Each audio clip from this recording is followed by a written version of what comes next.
Damn, I want to change my background. All right. Just let y'all know though, we are live now. We are live. We are live. Let's get it. I just hit the live button. All right. So, do y'all look at the tweet I sent y'all about the YouTube channel? Yes, it was I don't want to see what y'all thoughts on it. I have my editor cook nice. up some. Oh, yeah. He official now, y'all. He got an editor.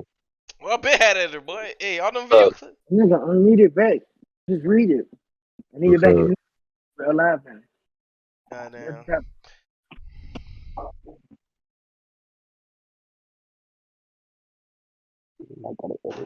I didn't see the tweet.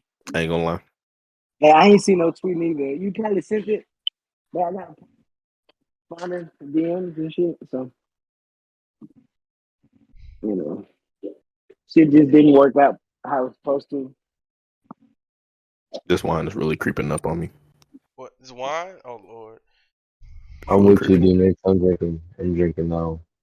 You can't keep up with me, Joe. You don't know what I'm talking about. Joe, you can never talk about keeping up with nobody, bro. Bro, this dude, Joe, drunk. Bro, he had one drink. At D-Nix had one drink. Yep, and I was faded as fuck. It was slumped on the couch. Yeah, I need to come hit that drink. This nigga fell asleep in the middle of the live podcast. This nigga Joe got like 12 kids, so his energy just not the same no more. This nigga was snoring. This nigga was snoring. I said, "My nigga, you snoring?" Nigga said, "Now I'm just resting my eyes." Exactly. He said. Oh my God. I didn't even know I was asleep.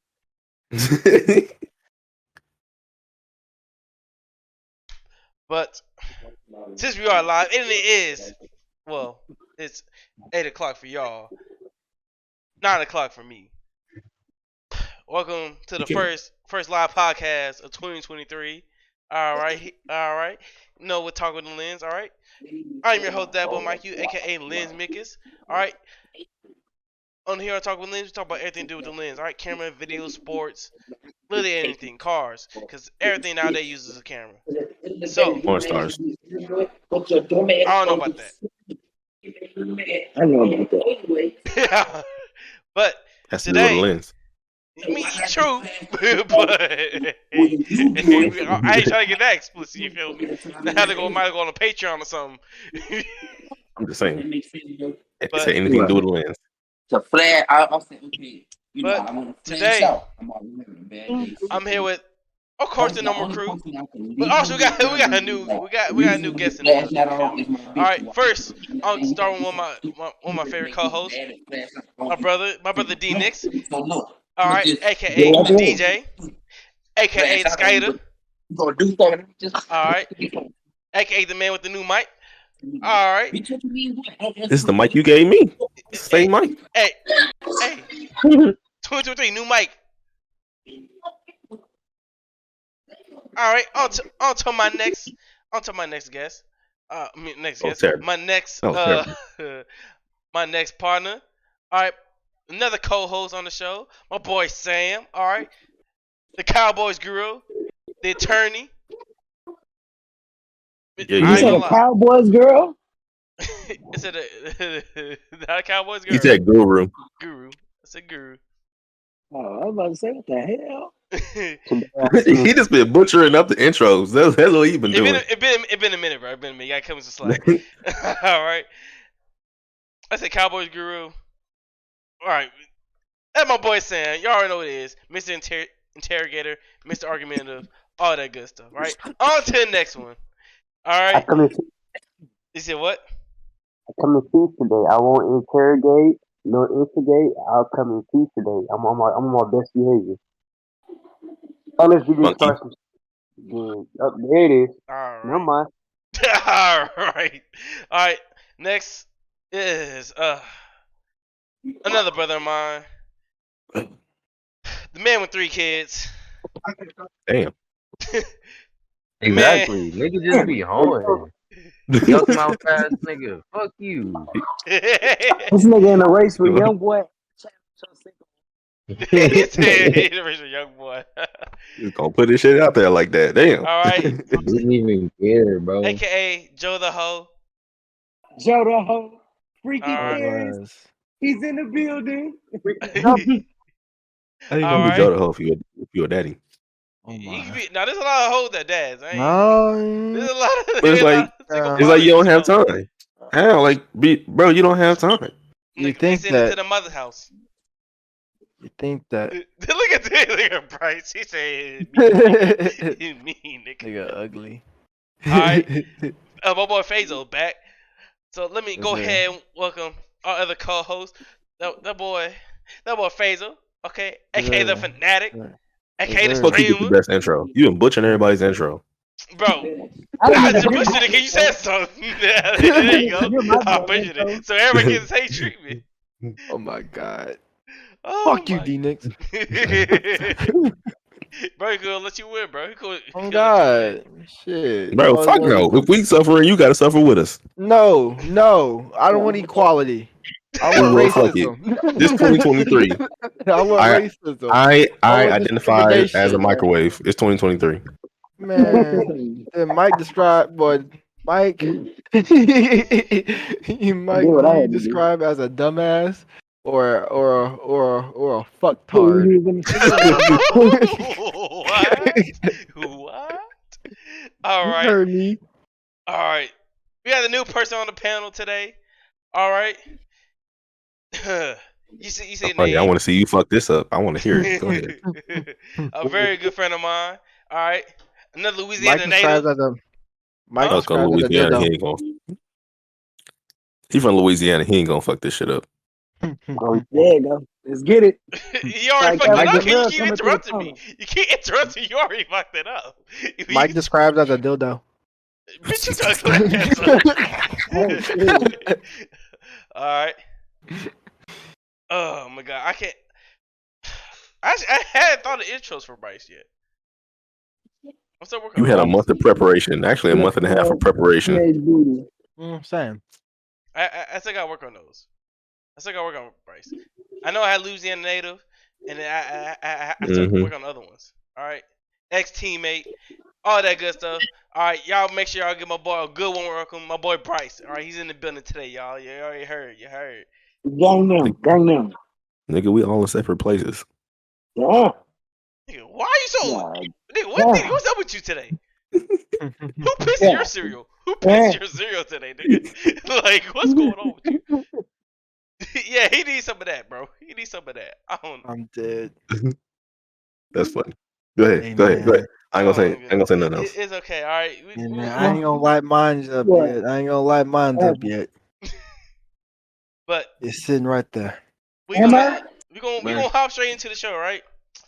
All right. It's the first pod of the new year. You feel me? Pour me a little more. All right. So, please. First, I'm gonna ask how everybody's doing, how everybody's holidays went, and I'm gonna go from my left to from my right to my left. All right. So first is Fazo. How was your holidays, bro? How your holidays? Man, my holidays was certainly something different. It was certainly something That was really different. my cup. I picked up a cup. Now I had a great time. It was great holidays. It was wonderful to see my peoples. I saw my brotherdoms. That's all that mattered. Yeah. The whole game was All together that mattered. for the one time in a very long time. Yes, that's all that matters. I'm happy. All right. Boy, you Next. sound depressed as fuck. Do you need to say as long as I'm happy? That's what depressed people say, nigga. No, I didn't say that as long as I was happy. I said I was just happy. I was cool with seeing all my peoples. Fuck these No, I don't bitches. want to be on a podcast. Can't take you serious with blow your your lip shit like off. that. You I'm feel sorry. me? I had to make sure you was good. I don't want to be on here. I'm Don't get straight. pulled out. I'm out here fucking these bitches and getting this money. That's all that matters. I didn't want to see. All right, Joe. Joe, are you still here, my boy? Yo, what's up? How was your holidays, bro? How was your holidays? Bro, I just been chilling, bro. Ain't shit happening. Ain't shit happening. Ain't nothing good happened during the holidays. You didn't see. Hell no. Damn. Wow. Hate to Mike, see you it. ain't shit then. Mike, I you guess ain't shit. I guess me back home for the one time wasn't worth it. Okay. That Touche. titty's lopsided. Touche. Crazy. No That's love over crazy. here. I see how it is, Joe. That why you stink, nigga. Oh my. Oh my. Oh shit. Oh shit. Not this All thing, right, Sam. Is that regular? How was your holidays, bro? brother Sam. Bruh, I ain't gonna lie to you. This was the longest holiday break I've ever had in my 30 years of living, bro. She Swear to worked God. out. I Well, drove she ain't got from no hips. She Washington worked to out. Louisiana, bro. Never again. Joe from where? From Washington State all the way to Louisiana, bro. Oh yeah, that's a hell of a drive, dog. How That many was a hours journey. was it? Bro, fuck hours. How many days? Oh shit. Oh How many God, that's how That's many a days I was it, bro? stopped in every state, bro. I stopped in Oregon, goddamn Utah, goddamn Arizona, Colorado, New Mexico, Texas. Oh, no, I ain't gonna lie, bro. I stayed in Texas for like 2 nights. And then we went to Louisiana after that. You stop. Yeah, I was in Dallas for like 2 days. They feel low-key upset now because you feel like you should have texted them, let them know you're in town. Nah, bro. Trust me. Bro. When I say I couldn't go no, bro, I'm still not even set up. I ain't did shit. Like, So you basically spent your holiday traveling for the most part, basically. bro, traveling, spending the government money, He's and just spending the government money. yeah, bro, nah, man. Amen to bro, that. bro, swear to God, I went through the mountains, bro. Never again, bro. Never again. But that's a whole other story, bro. That's a whole other story. All right, D Nix. How was your holidays, my boy? How was your holidays? Alcohol full. Oh yeah. Sparring. Uh, going to work. That's about it. That's all I did. Oh yeah, I totally forgot about work. I slayed. That's it. Just I been. slayed this It was. holiday. It, you know. Yeah. That's about it. Okay. My boy I saw Bryce. my Got my brethren. ass That's whooped. it. My boy Bryce.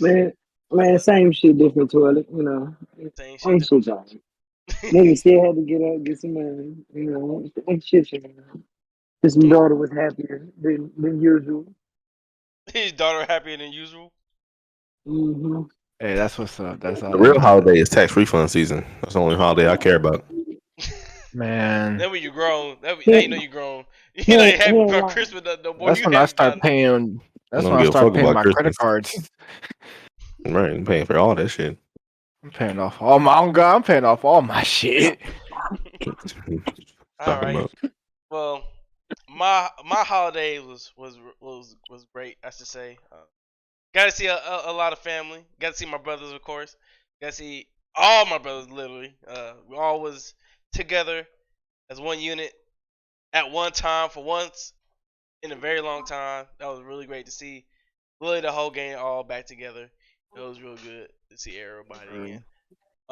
Drank a lot, of course. You know, can't help it with these guys. You know, they're all heavy drinkers, so I can't help it. I'm The heaviest.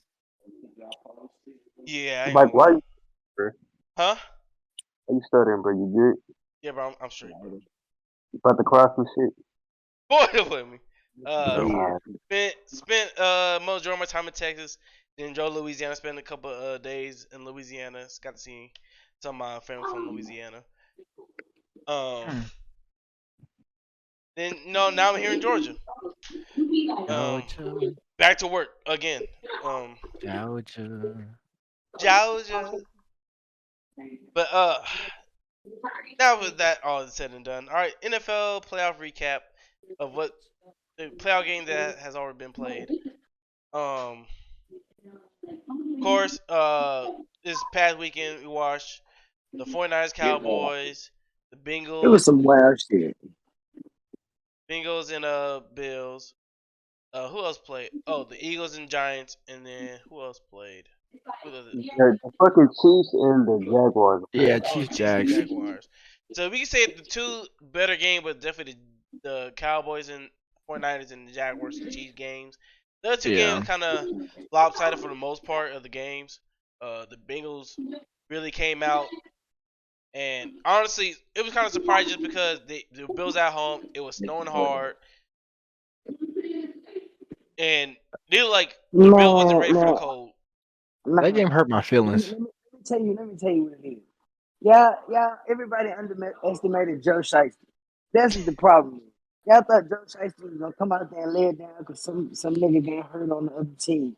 And everybody was getting their refunds and shit saying that they're gonna lay the game down. So Joe Shiesty came out and did exactly what the fuck he was supposed to do. Well, I'm confused on why they thought they had home field advantage. They're in Cincinnati. They get the same type of fucking weather. I don't think it snows as bad in Cincinnati as it does. It's in Ohio, Cincinnati. I mean, I used to live in Ohio. Hey, don't judge me. But I used to live in Ohio. Were you in Cleveland? Nah, close to Cleveland, Cincinnati. But the weather gets cold, but it never gets snowy like how it gets snowy in New York. Yeah, but it wasn't that snowy. Like it was snowy, but it'll be the equivalent to like a regular snow day up north. It is, yeah. That was a regular snow day for the north, to be honest. And then it's Joe Burrow on top of that, so it's just like, what did you expect? You thought a blowout was gonna happen? No, I wasn't thinking a blowout. I wasn't expecting a blowout. I was thinking. I just saying the Bills almost like they weren't ready for the cold. It seemed like the Bills played a lot slower than I thought they were playing. Like a lot of busted coverages, a lot of dudes open in the middle of the field. Like it just didn't make sense. Like Jamar Chase was open like 4 or 5 times throughout that game. Off of just simple crossing routes or simple deep posts. You tell me, like I understand maybe T Higgs or Tyler Boyd getting open. But Jamar Chase is the number one guy on that team at the receiving core, and you let this man basically run free, basically almost the entire but game. they still have other weapons though. It's not like they just a one-trick pony. Like they have other weapons. Yeah, I understand, but you shouldn't. Your number one shouldn't. I mean, they should at least cover the number one better than what they did. Yes. Yeah, but Jamar Chase is just that guy. I know, but they should have. But as in their game plan, they should have game planned of shutting him down. So they had to go to the other point, the other people. You want to make T Higgs shut down Megatron, Calvin Johnson. You have that guy throwing the ball. You have that guy catching the ball, and they played together in college. It's possible. So it's like you can't shut him down. You can only slow him down. But it didn't slow him down either because he was exactly. So that was our point. Into my purpose of that was our point. Yeah. Of them. Not game planning for him. If you game planning for a player, you making sure if you slow him down, you make sure that the other players won't be the players to win the game. You can't let the number ones win the game. We didn't even see nobody either shade or even cheat off to his side.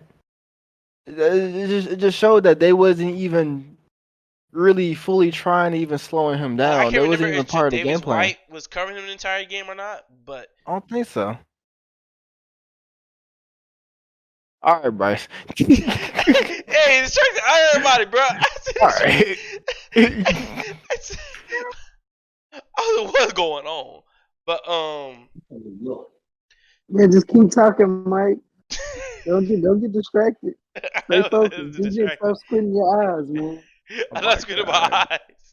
I just look like. I said D-Mix. Hey, man, he in the army, so he gonna get distracted over anything that resembles a pussy. Oh, what that supposed to mean? But that's something that you don't get. All right. All right. But back to the subject matter at hand. I'm sorry. Yeah, the Bengals honestly just came out ready to play. We ain't gonna talk much about the.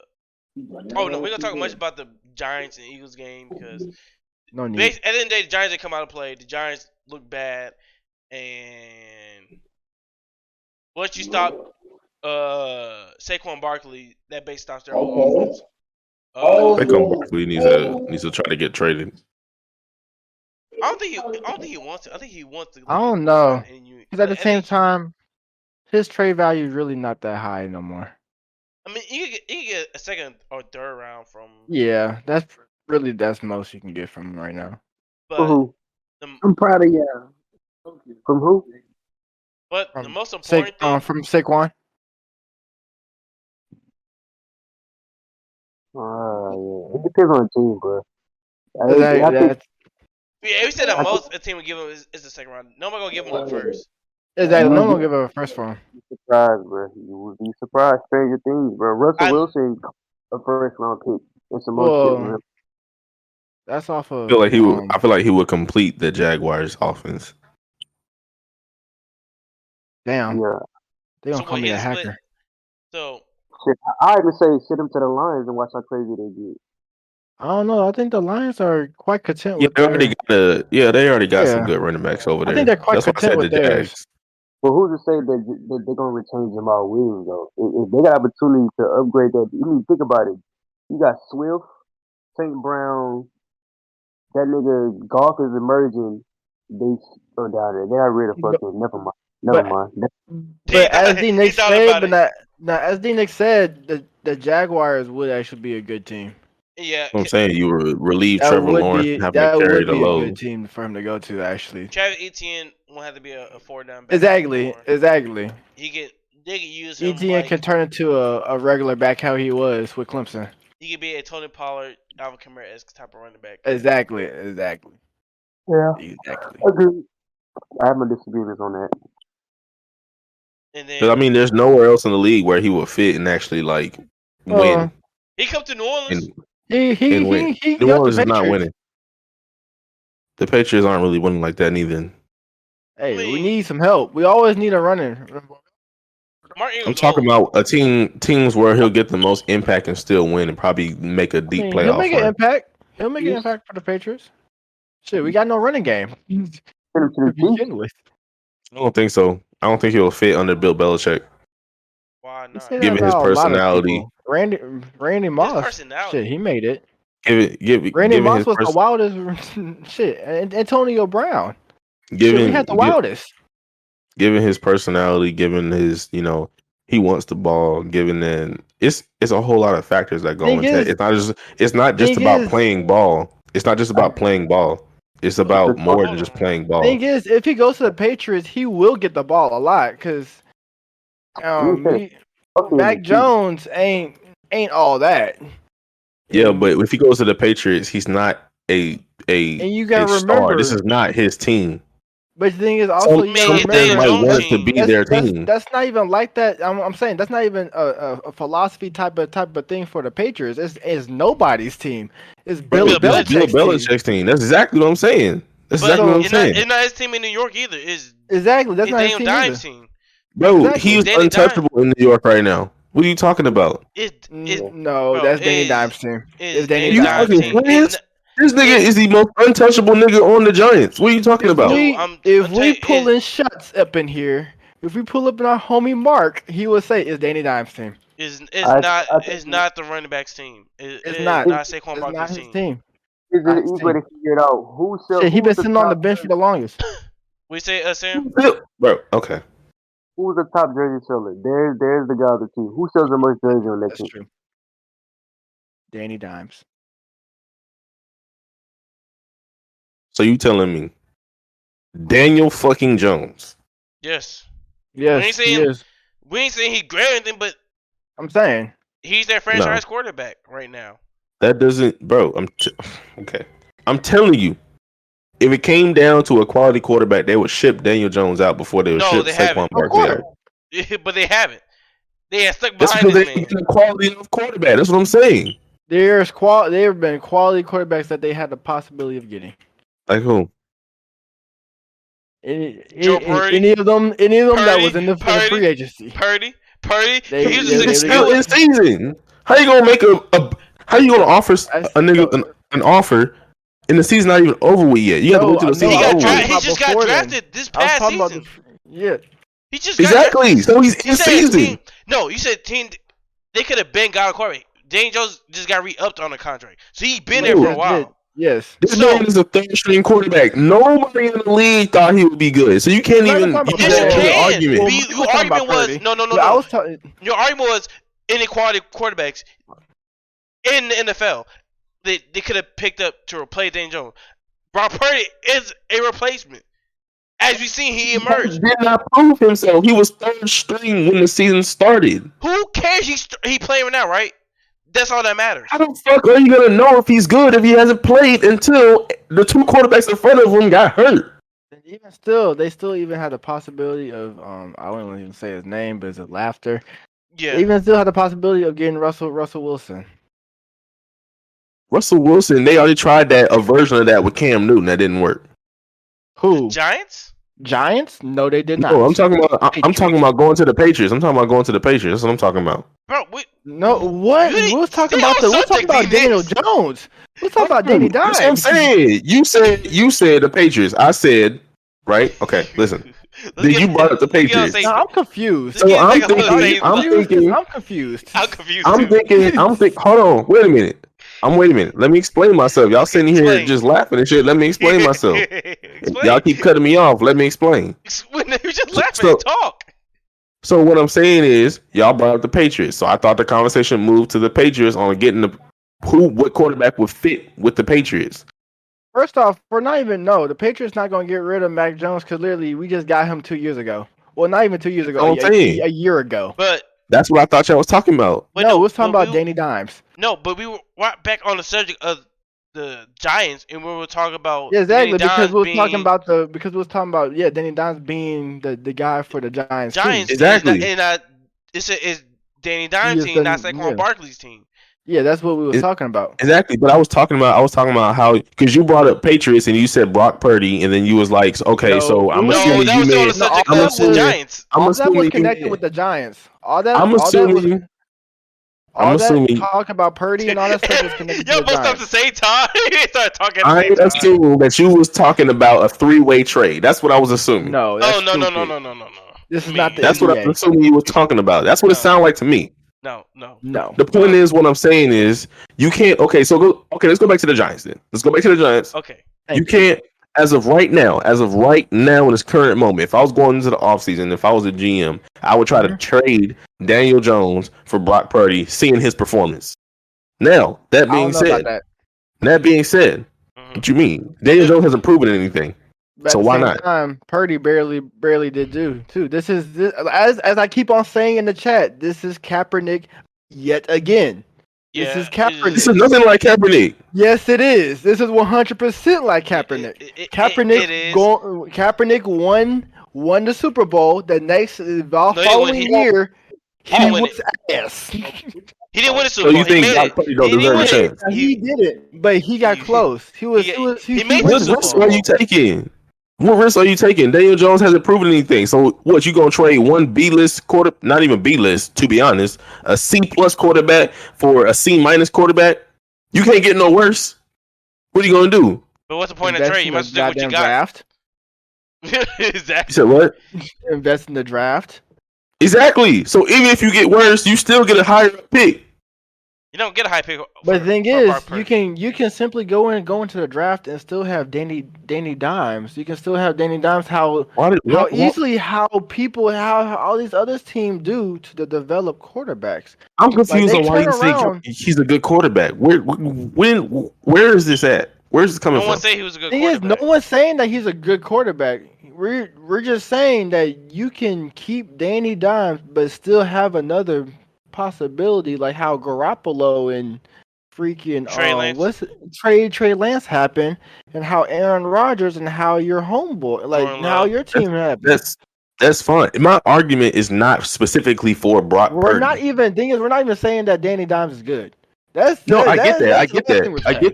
get that. But my argument is not about trading for Brock Purdy specifically. My argument is you could get a better quarterback easily before you can get a better running back than Saquon Barkley. That's not under like a tremendous contract or whatever, or injured or some shit like that. Oh, I was gonna say, but you can certainly go get Pollard. Yeah. He can definitely go get Pollard. But I'm just saying, like, injured or in an extensive long-term contract, it's easier to move Daniel Jones than it is actual Saquon Barkley. But if the thing is, if we look at the revolution of how the league is, The running back cycle is a lot faster than the quarterback cycle. That's true. Exactly. That's true. Way faster. So I mean, at this at this point, we're seeing like these seventh round, sixth round running backs being cold as shit now. So it's just the fact that you just gotta. At this point, you just gotta get lucky and actually develop them and let them play. You just gotta let them go.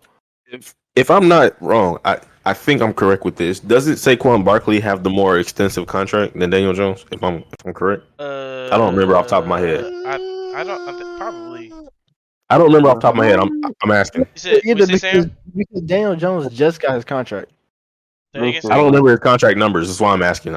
I think Saquon had the more extensive contract though. Sam, now say something. Yeah. So to settle this debate, the Giants belong to Saquon Barkley. Saquon Barkley has been the more impact player throughout his rookie contract compared to Daniel Jones. Right now, the Giants are ranked top 5 in rushing, and Saquon Barkley is like ranked 3rd in the league, if not 4th in the league in rushing. This team's success lives through Saquon Barkley's legs. Mind you, when he wasn't playing, they wasn't winning. But the moment he came back healthy this season, the Giants made the playoffs. And if you look at their receiving core, if they don't have Saquon Barkley, the Giants are not moving. That's just the simple fact of life. There's nothing Daniel Jones can do. That is Saquon Barkley's team. And they will most likely want to retain him than Daniel Jones. I guarantee you, he'll be top priority over Daniel Jones. Easy. If they trade Saquon Barkley, I would be surprised. It has to be something internally, like, hey, he has an injury that will affect his productivity in the near future. We don't want to deal with that shit, so let's just trade him off and get something else. That's Saquon's team. Okay. Same time, I still see the Giants trading them. I still do.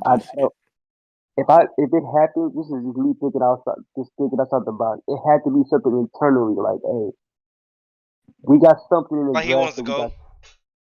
No, not even that. I won't think it's him trying to go. I think it's the organization. Like, that Robinson kid looks pretty nice right about now. We can probably dump his contract somewhere else and get a pick, and then trade up and package that pick for that one kid. That's why I was saying it's deeper than just playing ball. Yeah. It's a lot of moving. Just talk about playing ball though.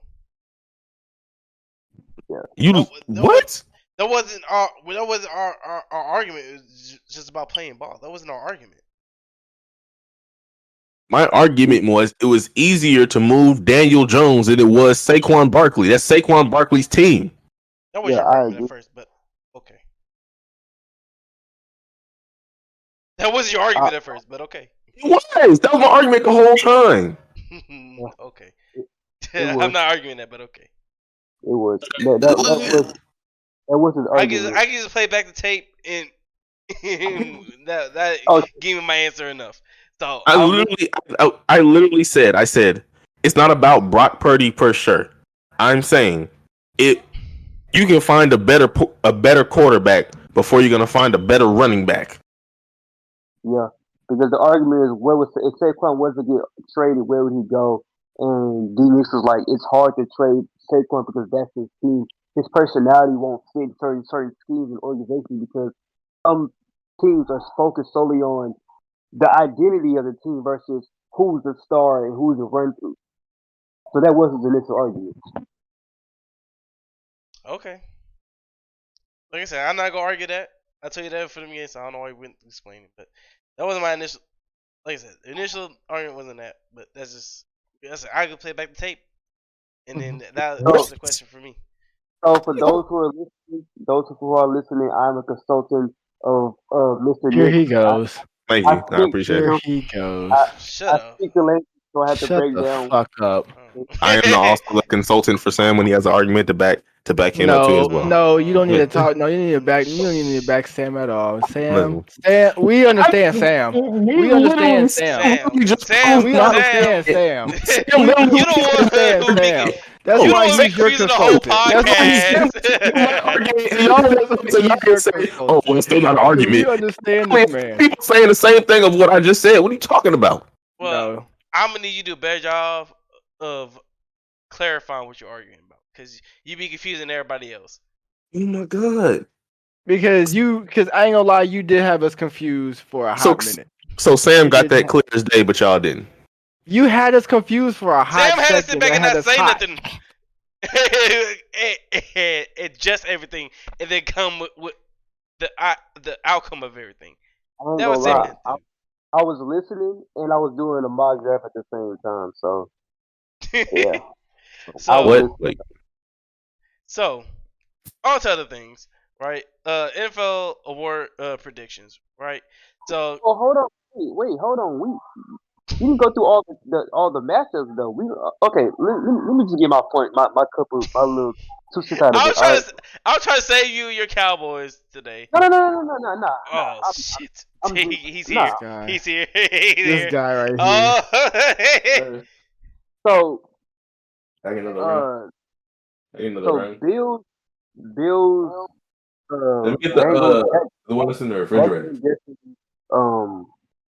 It got kind of weird towards the second half. I think a lot was mostly because we had Hannah there, and Josh Allen he seemed like himself, but he didn't seem like himself. He didn't show up in the second half, that's for sure. I can't say that. I can't say that because I wouldn't say that either because it just felt like they was like being more. It felt like whenever we was watching the second half, you was sitting here like, all right now. Right. Like okay, it was like you find that second half spark. That exactly. Like when's it gonna kick in? It never kicked in. That's the issue. It never kicked in. And it was like he was trying to zero in on one target versus the whole field because he would miss Gabe when he was open trying to find Diggs. Then he would miss Diggs when he's trying to look for Knox, and then Knox would be wide open. Then he's trying to like scramble the ball.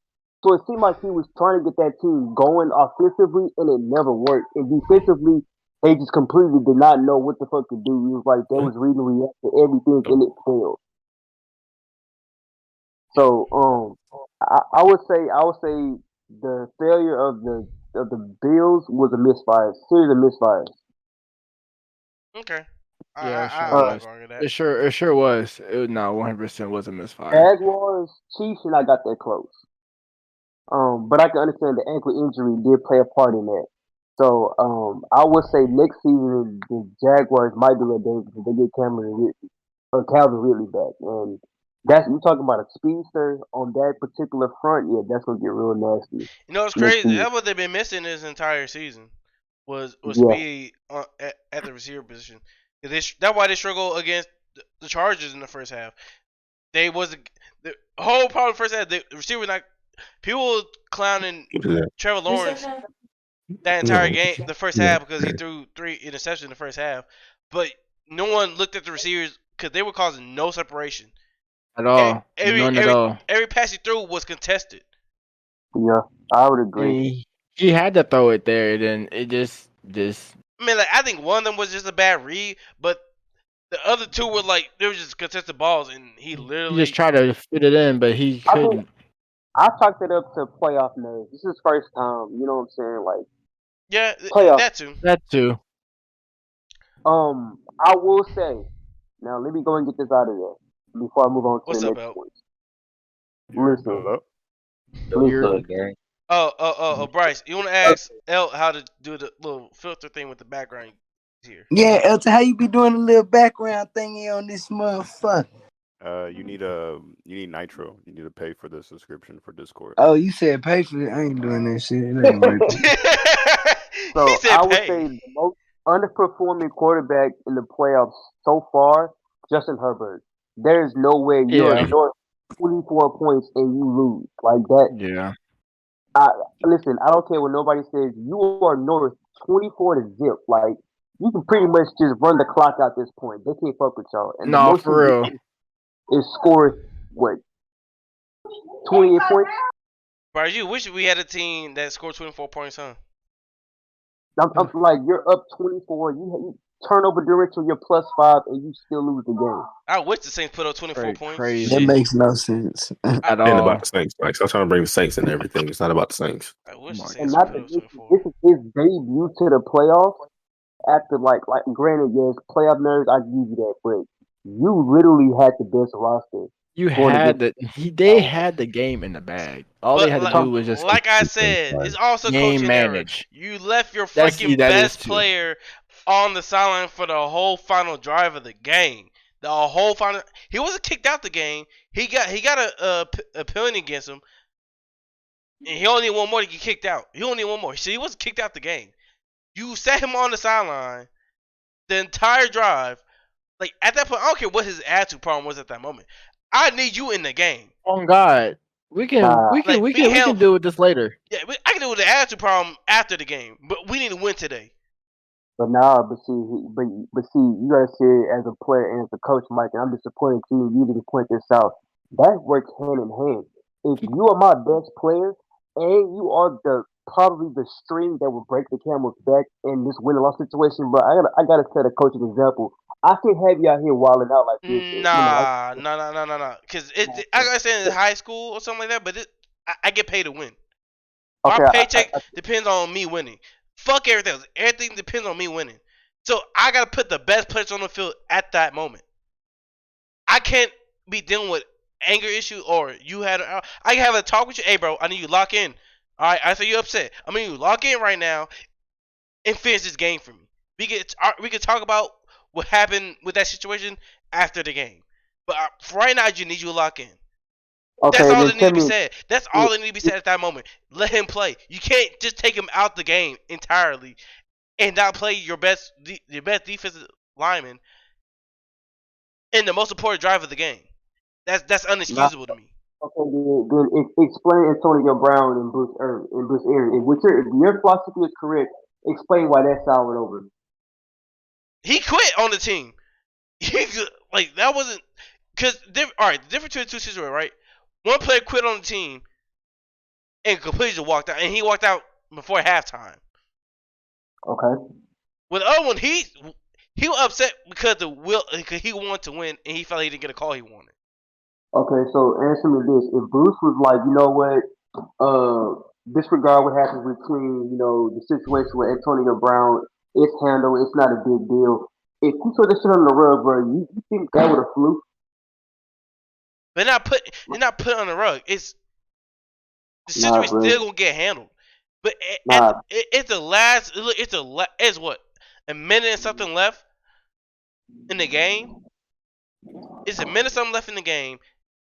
Okay. And the final drive of the game, and you need to stop. You need to stop. Okay. It's not like he's known for having a attitude problem prior or anything like that. What are we talking about? It's Joey Bosa, right? He the one that plays for the Chargers, right? Or is it Nick? Yeah. Are you talking about when that ref came up to him and threw up a flag? Yeah, we talking about in that because they didn't play him that final drive. They didn't play him at all. He sat on the sideline that entire drive. Okay. Mike, that's even worse because what happened after the game? He got fined for what going on the damn rank. He was out of control. Apparently, your coach knows the player. If I know he's at that moment, bro, come out the game, bro, because I know this is not going to end with me just talking to you. You got to cool off. And apparently, it's not something that's going to take a few seconds or a few plays. You need some time. And ultimately, time is on our side at that point. But listen, Mike, you got to understand, Joey Bosa made the most critical decisions. He put his feelings above the team's success. That's why he got pulled. That's true too. He did. It wasn't about the team anymore. It was about how he felt. Period. And he had to get pulled because of that. He just cost him the game. And then what? Now, not only did we lose, but now I can focus on you being the reason why, which was going to solve our relationship, which makes the whole locker room uncomfortable because now it's like, damn, dude, you could have just chilled the fuck out. No, but now you lost your trust in your coach, and now everybody wondering why you didn't play him. No, and as a coach, I take that because I'm shielding my players from the scrutiny of what's going on versus speculation. I'm okay with that. That's coach's job. I still don't agree with that. I don't agree with that. I don't agree with that. How would you lose trust in the coaching if they pull you out because you're acting unruly in the game? Supposedly. I mean, it wouldn't. It wasn't even like he acted unruly. He had his emotions were high. It was a blatant flag. You've been seeing how like you've been seeing differently about how different players are, as in personality wise. If you have a hothead, if you have a few hotheads on the team, of course they're gonna be mad because like, why the fuck you didn't play him? Shit, I get mad too, type thing. And then you have the more philosophical players on the team. It's like, okay, I understand what you did. I understand what you were trying to do. So how do y'all feel and about yada yada. I'll give you an example. And Mike. Antonio Brown is totally fucking different because he, as Mike said, he walked out on his team himself. He walked on his team himself, as in he did it himself. Like the coach took Joey Bosa out the game. He Joey for sure. I knew everybody know Joey Bosa wanted to get back in the fucking game. He had his helmet on the whole time. Yes, he was ready to get back in the game. I'll give you one. The coach kicked Antonio Brown off the field before he even decided to walk out. No, he walked out. No, look at the video. He walked out. No. Sam, no, Sam. L. Because even Bruce Arians told him to get back in the fucking game. He told him to get back in the game. And then Antonio Brown said no because I have an ankle injury. And like I said, it falls with the attitude. That coach had attitude because he wanted to play Antonio Brown. Antonio Brown didn't want to play because of his attitude. He's worried about his health more than the game. That's why he walked out. Agreed. I will literally give y'all a perfect example. I will literally give y'all a perfect example that we all can relate to. Me, Faith, and L and Mike. The Cleburne game when I got into it with Coach Bill because we was losing, right? I can't relate. We all saw that game. Well, we all saw that district came down. They was gonna fire Coach Bill. They was asking me questions, all the other stuff. You know why? Because I just wanted to win. We were losing, right? So I could have been mad at Coach Bill, lost all trust in him, like what you said, Mike. Mm-hmm. Coach Bill pulled me to the side after the game. Actually, no, not after the game. That following Monday, or was it Friday? I think it was Friday or that Monday. One of them days. And he talked to me. And I understood where he was coming from. So it's not about in the moment. I'm pretty sure Joey Bosa is he's a grown man. Yes. I'm pretty sure they had a conversation after, behind the scenes, no cameras, and it's all fine. The point is, what I'm trying to make is, Sam is saying, basically, you have to do what's best for the team, not what's best for the player in those situations. I understand what you're saying, though. You can lose trust in the player, but that comes from having conversation with the player after the game, behind closed doors. But either way, you can have that conversation after the game, whether he's playing or he's not playing. No, bro, not. You're taking the emotional aspect out of it, bro. I'll give you an example. I'm not taking the emotional aspect out of it. I understand the emotional aspect of it. Some people you can talk to in that moment, bro. They need time. That is true. They need time. Like they need time. Like especially if it's a must-win situation and the pressure's on them and they're not performing to their highest level, bro. They tearing themselves up trying to figure out what's wrong with them and why they losing. That's too much on one person. That's why people snap and they act out and like, damn, nothing's going right when they need to go right now. Joey Bosa is a high performing player like his brother. Could you imagine you doing all that shit and you're losing? And it's the playoffs, the first that y'all in the playoffs, and y'all, man, that's a lot on a player, bro. That's why he snapped like you got to realize, Mike, everybody doesn't have your personality when they play. I know people that. Get fired up. That's why I completely understand. That's why I said it depends on the personality. That's I completely understand. I'm not putting my personality into Joey Bosa. No, what I'm saying is, I don't mean like you personally, but I'm saying like your personality type, like where they're calm, cool, and collected. They understand, or they're not tripping. Some players literally, are hotheads. So it's just like, hey, that's coming from a hothead. I'm telling you, in the moment, that's the wrong time to talk to a hothead. It's only going to be worse. You always wait till a hothead calm down to talk. Well, I've seen situations where they play the hothead still, so I want to say. But Jay, that's not like them. And I seen had situations where coaches play the hothead in those type of moments. Because at the end of the day, now the head coach job's online. He might not have his job's online now after that game. Okay, his job was on the line regardless, whether he kept him in or took him out. Well, he kept him in and he makes a play, and then win that game, his job's not on the line at that point. That just comes down to the coach's play call. Do you want to play conservative or do you want to risk it? He wasn't willing to risk the team. His play calling was ass regardless. Yeah, and you can't say he was gonna make a play. Going there to I the said, bottom west. I say he was. I said, but he wouldn't have made a play. I said if. No. I did say if. I said if he made a play, and they somehow won that game. I mean, the only thing. I mean, I feel like the only thing that would make anything different is if they play Joey is if anything happened, like speculation. Well, I mean, as in like theoretically, if anything happened, good or bad, it would have been a little bit more weighted onto the players than the coach. And then on top of that, it'll still be the coach's fault regardless. But then it'll be like, okay, y'all still play Joey during the whole situation, so y'all still try to put your best foot forward, and it still didn't work out. I mean, regardless of the fact it was gonna fall on the coach to be in the end with. It's gonna fall on the coach. I honestly think because it also runs deeper than that too. Everything that so I feel like what I'm not saying people on here. I'm saying in general, what people fail to realize is decisions are not made just for ball's sake. A lot of decisions are made because respecting the league, what's going to go on behind closed doors, contracts, guaranteed touches, all this other stuff. So he may have made that decision knowing that, hey, if I let him play, I might lose a lot of respect and a lot of job opportunities going forward, knowing that I'm going to be out the door because I'm not looking out for players. And that's all. So I'm just trying to like win no matter what. This is that mentality. That doesn't work for every organization. I mean, yes, every organization wants to win, but it's all about how you're perceived in the league. You know, all that type of stuff. It runs deeper than just making a play call. Because if it's just come down to making a play call, that's just high school ball.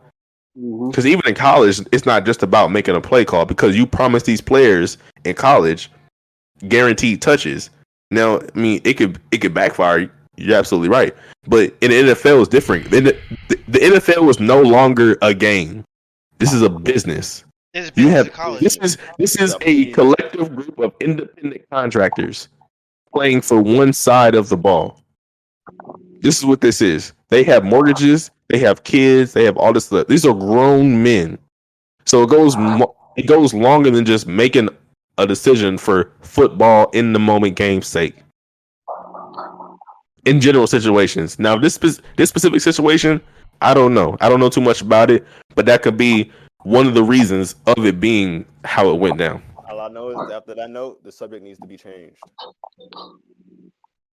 What? But yeah, the subject needs to be changed.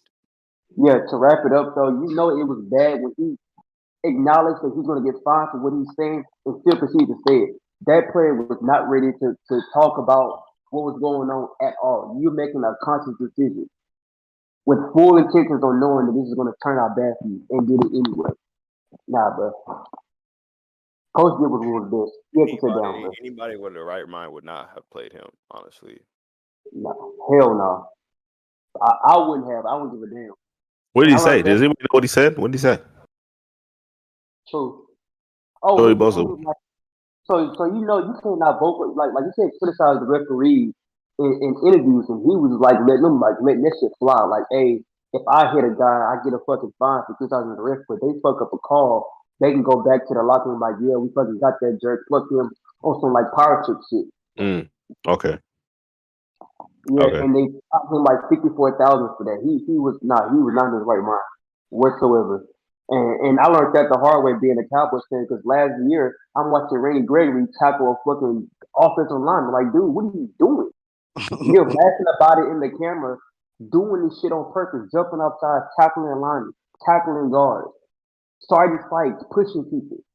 It's like what the fuck, dude? You're one of my best pass rushers, and you're acting like this. I can't beat you because I have no depth behind it. But if I keep this shit up, you're gonna fuck us and yourself. And he got traded. Well, he didn't get traded, but we didn't resign him. I get that, but I feel like you shouldn't be fined that extensively for that. Honestly, I feel like you shouldn't be fined at all.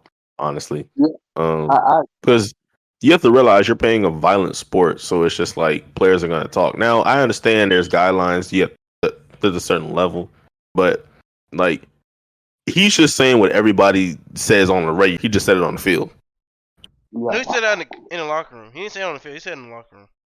Well, hey, on the field in the locker room, he's literally saying what everybody in the United States usually says in any debate, any statement, whatever. So I feel like he shouldn't be fined for that. If he was fined, maybe like 2,000, 3,000, 5,000 goes to charity. Call it a day. That's it. Let's see who else. But on to the next subject. I take that back. The last underperformer was Kirk Cousins. I cannot believe that shit, bro. That was a crazy game. That should never went that far. On to NFL award predictions. Offensive Player of the Year, Defensive Player of the Year, MVP, Rookie of the Year. All the discussions. All these predictions. I want everybody to know who they think the Offensive Player of the Year is, who the Defensive Player of the Year is, and let's just go on a round table and get this bad boy going. So now, when you talk about best offensive player of the year, is it most improved as well, or? No, that's a separate category. That's a separate category. Yeah, that's a different category. So offensive player is just the best offensive. Who you think was the best offensive player this year? Your most improved can be the best offensive player of the year, also, but true. But we're just saying that it's two different things. Yeah. True. Damn. All right. So what we started with? Can I go first? Yeah, you go first. Because I have a two answer. Okay. If you going off of the best of the best based off of popularity and all that, I would say Patrick Mahomes. But based off of what? Popularity. Just popularity and all that, based off of everything. Patrick Mahomes or Jalen Hurts. Not Jalen Hurts, really, like per se. They kind of like here. Not necessarily here, but like here. Based off of popularity. Like here. Just the overall package, because let's be honest, Patrick Mahomes is more popular than Jalen Hurts. Let's just keep it buck. Yeah. Right? So, but if I had to go strictly off of I have arrived. This is going to be probably a hot take, but I'll say Tony Pollard. Offensive player of the year? No, I was going to say the linebacker from the Cowboys defense. Offensive player of the year? Yes. I'm doing defense first. Damn, yeah, I ain't gonna lie to you. So we doing two offensive and two defensive? No, it's just whoever you think is offensive player of the year. Here your pick is. Offensive player of the year. That's easy. Justin Jefferson. I was gonna say that. I was like, how can we not say Justin Jefferson? I'm gonna say that's so easy. Yeah. I was gonna say, I was like, bro, like, I was gonna cut everybody off and say, how the fuck y'all not gonna say Justin Jefferson? Like, he didn't fucking dominate the whole league. Now, he didn't destroy the league. Of the year, I'd have went with Olave. That's my dog. That nigga been going crazy. But as far as being in the league, I ain't gonna lie to you. Yeah, that nigga got it sold up. Straight up. He is the most consistent and most dominant receiver this year. Like that nigga, bro, betting on him this year would have got you paid all year long. He got locked up by the Packers. What are you talking about?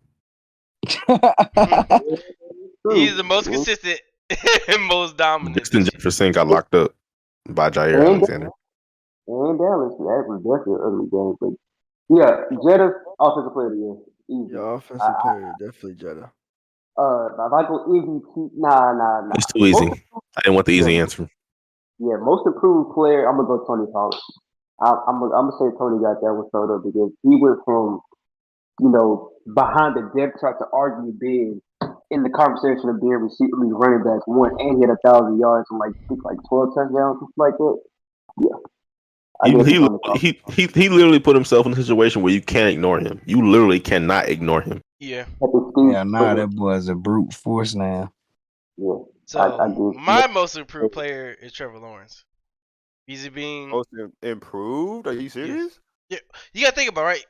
Over the white boy linebacker and with the Cowboys. Oh wait, y'all on offense. I'm tripping. It's the most improved player, so he can really be on either side. Oh, so yeah. But I don't know his name, but the most improved offensive player of the year. Which one was it? Most improved player. Because if it was most improved, then I'm sticking with Tony Pollard. But I thought it was offensive player of the year. That's why I said Patrick Mahomes, and then Pollard was out. We're going to a different segment. We moved on to most improved player. Okay. I got you. Yeah, there you go. But reason why I say Trevor Lawrence is because one, from a really bad season from the previous year to make it all the way to what we went with 15 last year. Yeah, that's coaching though, bro. And they Man, did have Trevor Lawrence. Yeah, I mean you can say coach, but in the end of the day, right? When, That's coaching. but people still blame the quarterback to a certain extent at some point. We knew that he was capable of that. He just didn't have a good coach. That was the whole issue with the Jaguars. They didn't have a competent coach. Did they not? That is true. No. But now, if back you to want, my point, I'll replace you with Trevor Lawrence. You're not finna sue with Mr. Purdy from You don't have to if you don't want to. from the Niners. But he can't make a move to improve because he have had he can't make improve. Yeah, he never had. This is his first 7 year. games straight.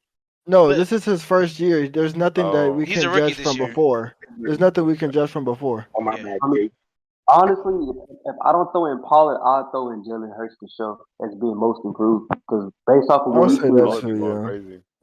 Yeah, that's a whole 360 and a half. I can say that. I even slightly throw in Tua. Yeah, you can put Tua there. If Tua didn't get hurt. Yeah. Outside the concussions, he outside really of concussions, he turned the fuck up. I mean, but at the same time, though, I mean, let's be real here, right? Let's just be honest, right? He had arguably the fastest receiving for it. All you gotta do is throw that bitch, bro. It didn't really take much. Every receiver you got is a downhill threat. You can pass a 10, good luck catching it. Well, I mean, he still got to make that pass. He still had Waddle last year, and most of his deep passes this year was actually to Waddle because Tyreek was covered. Bro, the fact that y'all got me defeating Jalen Hurts is really bad, bro. Okay, he had Waddle last year. Waddle was the number one, right? When you climb down to number one, it's easier to make that offense one-dimensional. You put in the fact that A.J. Brown, you don't know if you get him at 4 strength. You know he's going to be a deep threat. He's going to be a route runner. You mix him with Devontae Smith and somehow get Dallas Goedert all in that package. And all you got to say is Jalen Hurts, do your thing. And you take that team to not only a rushing threat, but a receiving threat too with your big ass arm, bro. I'm sorry, but you can't put Tua and Jalen Hurts in the same conversation because Jalen Hurts literally only had this man for one season and took smooth the fuck off. I'm talking about like top scoring offense. I mean, you I totally forgot. Hey guys, time out. Well, yes, you are correct, Sam. You are correct, Sam. But you make we just totally forgot about somebody. Geno Smith. Oh. Nah, I didn't think about Geno Smith. Geno Smith, bro, but he came up from nothing. Like literally, he was just a backup. The comeback player of the year. He's a comeback player of the year. They have that. He's the comeback player of the year. Geno Smith, he did do his thing this season though. Yeah, he's a comeback player of the year. No. But as far as I can't put Tua in the same conversation with Hurts, but like that's a whole other gap between those two. Like Jalen Hurts was in the interview conversation consistently. Tua had that moment, and then concussions came, and then was like, all right, hey, bro, just get healthy and see you next season. If Tua did not get hurt, I mean, even then, I wouldn't even me being who I am. I don't see him even being close. The thing is, I'm looking at these pages. I'm over here trying to get inspiration. They have Jared Goff as the comeback player of the year. Yeah, I agree with that too. I wouldn't be surprised. And then they have Geno Smith as the improved behind Trevor. I mean, then Trevor Lawrence, and then Jalen Hurts. Well, that's probably because they got Jalen Hurts in the MVP race. That and with MVP they got Yeah, Jared Goff. I can see MVP. They got what's his name? Of course, they got Pat. And then Jalen Hurts was number 2. Jalen Hurts was number 2. If Jared Goff gets MVP more of a popularity thing, I feel like now. Oh, comeback player, I can because he definitely that line. Jared Goff did his thing this year. I ain't gonna cap. Yeah, and I see that being a consistent thing too. So that's all right. Let's be Real argument. Defensive player of the year.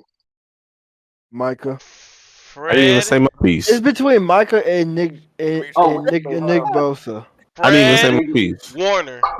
I didn't even say my piece for most improved. What's your piece, D-Nix? Damn, y'all don't care how much. Say your piece, nigga. Give you opportunity. Say it. Mike, calm down before I roast your ass in front of everybody. I'll meet you right now. Calm down. Give me go right past you. You're like a PE gym coach. Calm down. I'll meet you right now, and we can continue the conversation. Stop it. I said a simple statement. You ain't got to go there. I said go, nigga. Your opportunity right now. Go. Relax. Go, nigga. Relax. Damn. You still talking? Anyway. Nobody's talking. Nigga, speak. You're talking right now. Oh my god. I'm about to meet this nigga, bro. I'm about to meet this nigga. I can't talk. Speak, anyway, nigga. like I'm saying. Shut up. Shut up. So I can talk. God, I am. I'm not saying nothing. You keep on stop, please. Can we just go? Anyway, point is, so I thought long and hard about this while y'all was debating back and forth. My two came down to Tony Pollard and Jalen Hurts.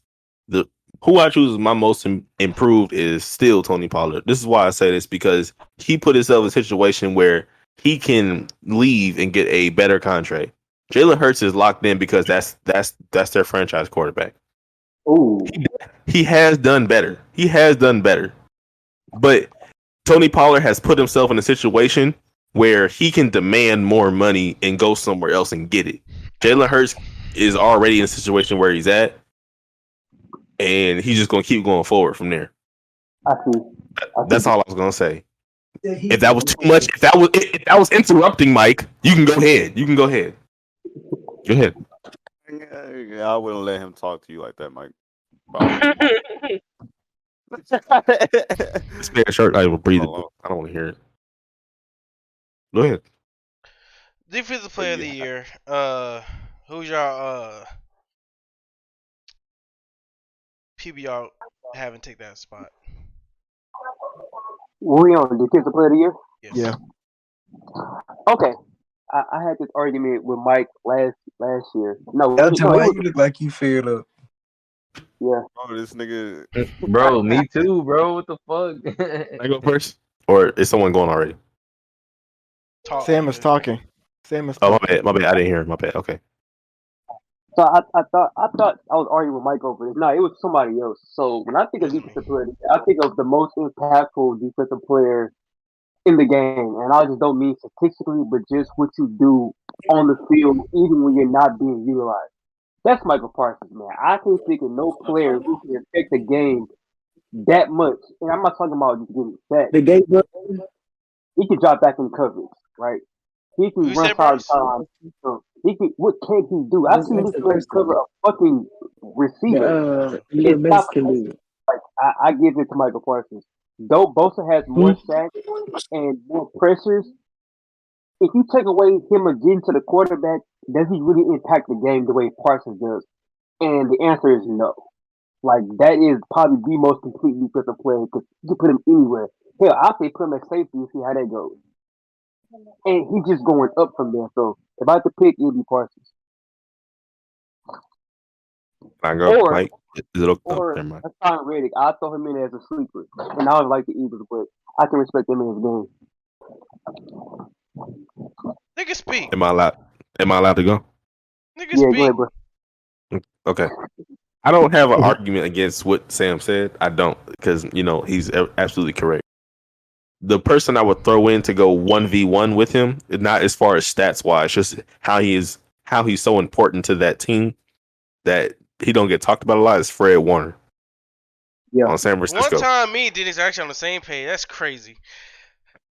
I would argue, like, yes, I can't make the argument as long as stats wise, but he is very important, vital to that team. He is very important. He's a great defensive player. He organizes the defense. He can make plays. He can blitz. He can cover. He understands what's going on. He gets everywhere he needs to go. I would say he's in my book the defensive player of the year. Now, if you're going off of stats and stats only, then yeah, Michael Parsons. But if you're going off the overall totality, I would say Fred Warner. I feel that. And in a sense, Fred Warner can kind of do the same thing Michael Parsons does. As far Who? as it said, Fred Warner, he could do in a sense the same thing that the Cowboys player can do. Parsons. Yeah, and they just slipped my mind for some reason. But it says do the same thing, right? He lines up in multiple positions, can do multiple different things. I mean, we just saw him against the Cowboys cover CeeDee Lamb down the middle of the field, 45 yards down the field. That's tough for a middle linebacker. That is tough. That's tough for a linebacker. And not that he's a middle linebacker. He ain't no outside backer who you kind of expect to cover those type of guys. He's a middle linebacker.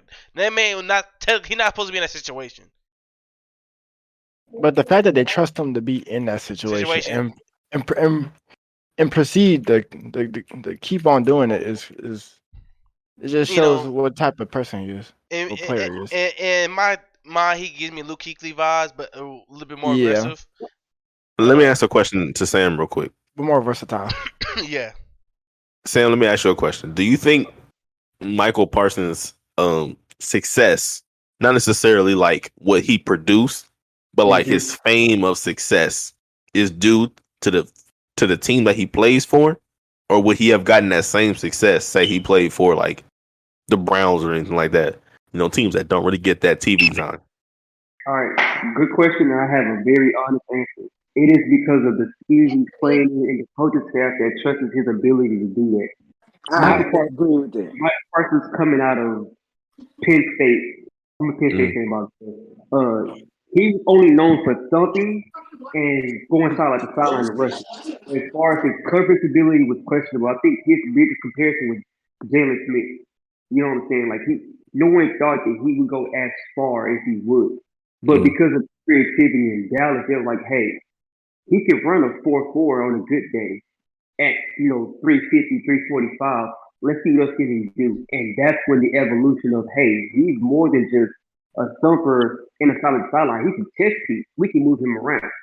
And then he played back in high school. So also his success is 50% coaching and scheme, and then his own natural ability as far as being an athlete. But definitely heavy. I get what you're saying, but what would you rather have? Someone that can do great at everything or elite at one thing? Because the way I'm looking at it is Fred Warner is great at everything at the linebacker position. Mm-hmm. If I'm going against Michael Parsons, only thing I really have to worry about is him getting to me. I don't have to worry about him dropping back in coverage. I don't, I'm not saying he can't cover, but I'm not finna sit here and not as much of a threat. hesitate. Yeah, I'm not gonna hesitate to throw it his way. I'm scared if I see number 11 just swim move him. So I'd be scared of shit. I would have to disagree, and I would give you his stat line to Tampa, and I was like, God damn, that's productive. So he had 3 pressures, a QB hit, 2 pass breakups, and I think it was like 2 tackles for a loss. I'm afraid if I'm an offensive coordinator, I'm terrified of him because I have to see for every single place he's at. Because I don't know what he's doing. I don't know if he's dropping coming in from the middle. I don't know if he's going to do a stick. I don't know if he's dropping back in coverage. I don't know what he's doing, and I don't want to put my player in the wrong position and he capitalized on that moment because he's reacting to hell. But didn't most of his picks and PBUs come off of like cutting underneath routes because he was sitting already in the flat and screens? No, he dropped back. I think one of them I want to say was Tom Brady was trying to throw a short route, so like a receiver screen, he blocked it. And the other one, he dropped back his coverage. Like he almost had a pick last week. It was going towards I think it was a Giants he played, and he just dropped it. And I was like, bro, if he had caught that pick, that would have got nasty. So let me ask you this. Would you put Michael Parsons, say you called a scheme, would you put Michael Parsons in his prime, let's say a Colt Beasley, on the 25-yard line?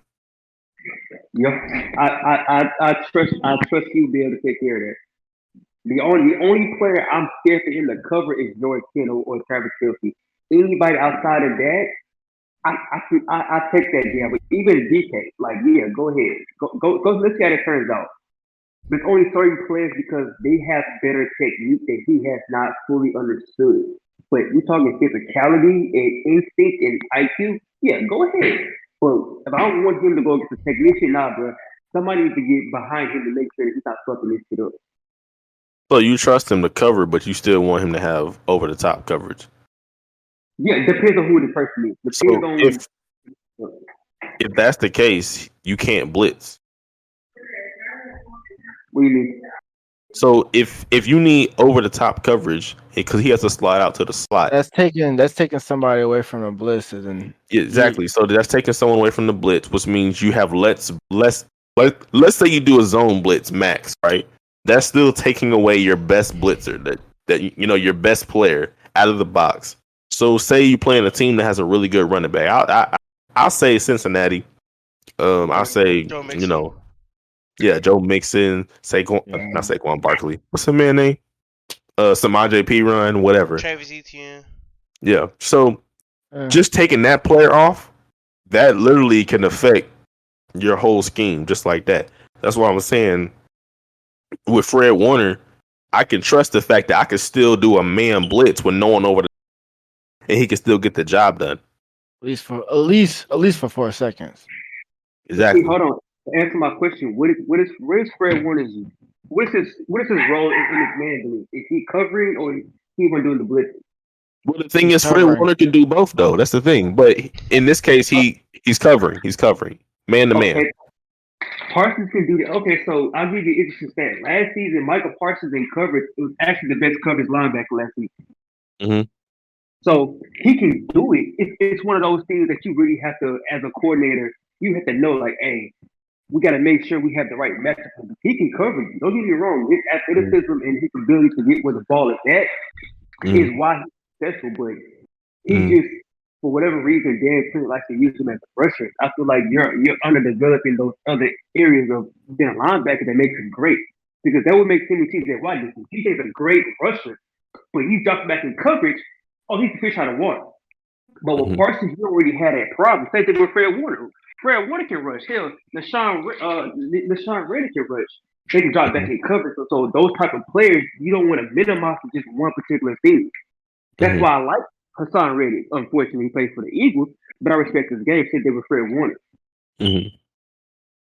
But they're complete linebackers. You don't get too many of them nowadays. You get either one or the other. You don't get them. They can do both or multiple things for your offense or defense is easy. Switch it up. Understood. I got you. Okay. Good. Well, again, rookie of the year. We're gonna do rookie of the year, then we're gonna blow by these next two subjects, and then we go to Would You Rather.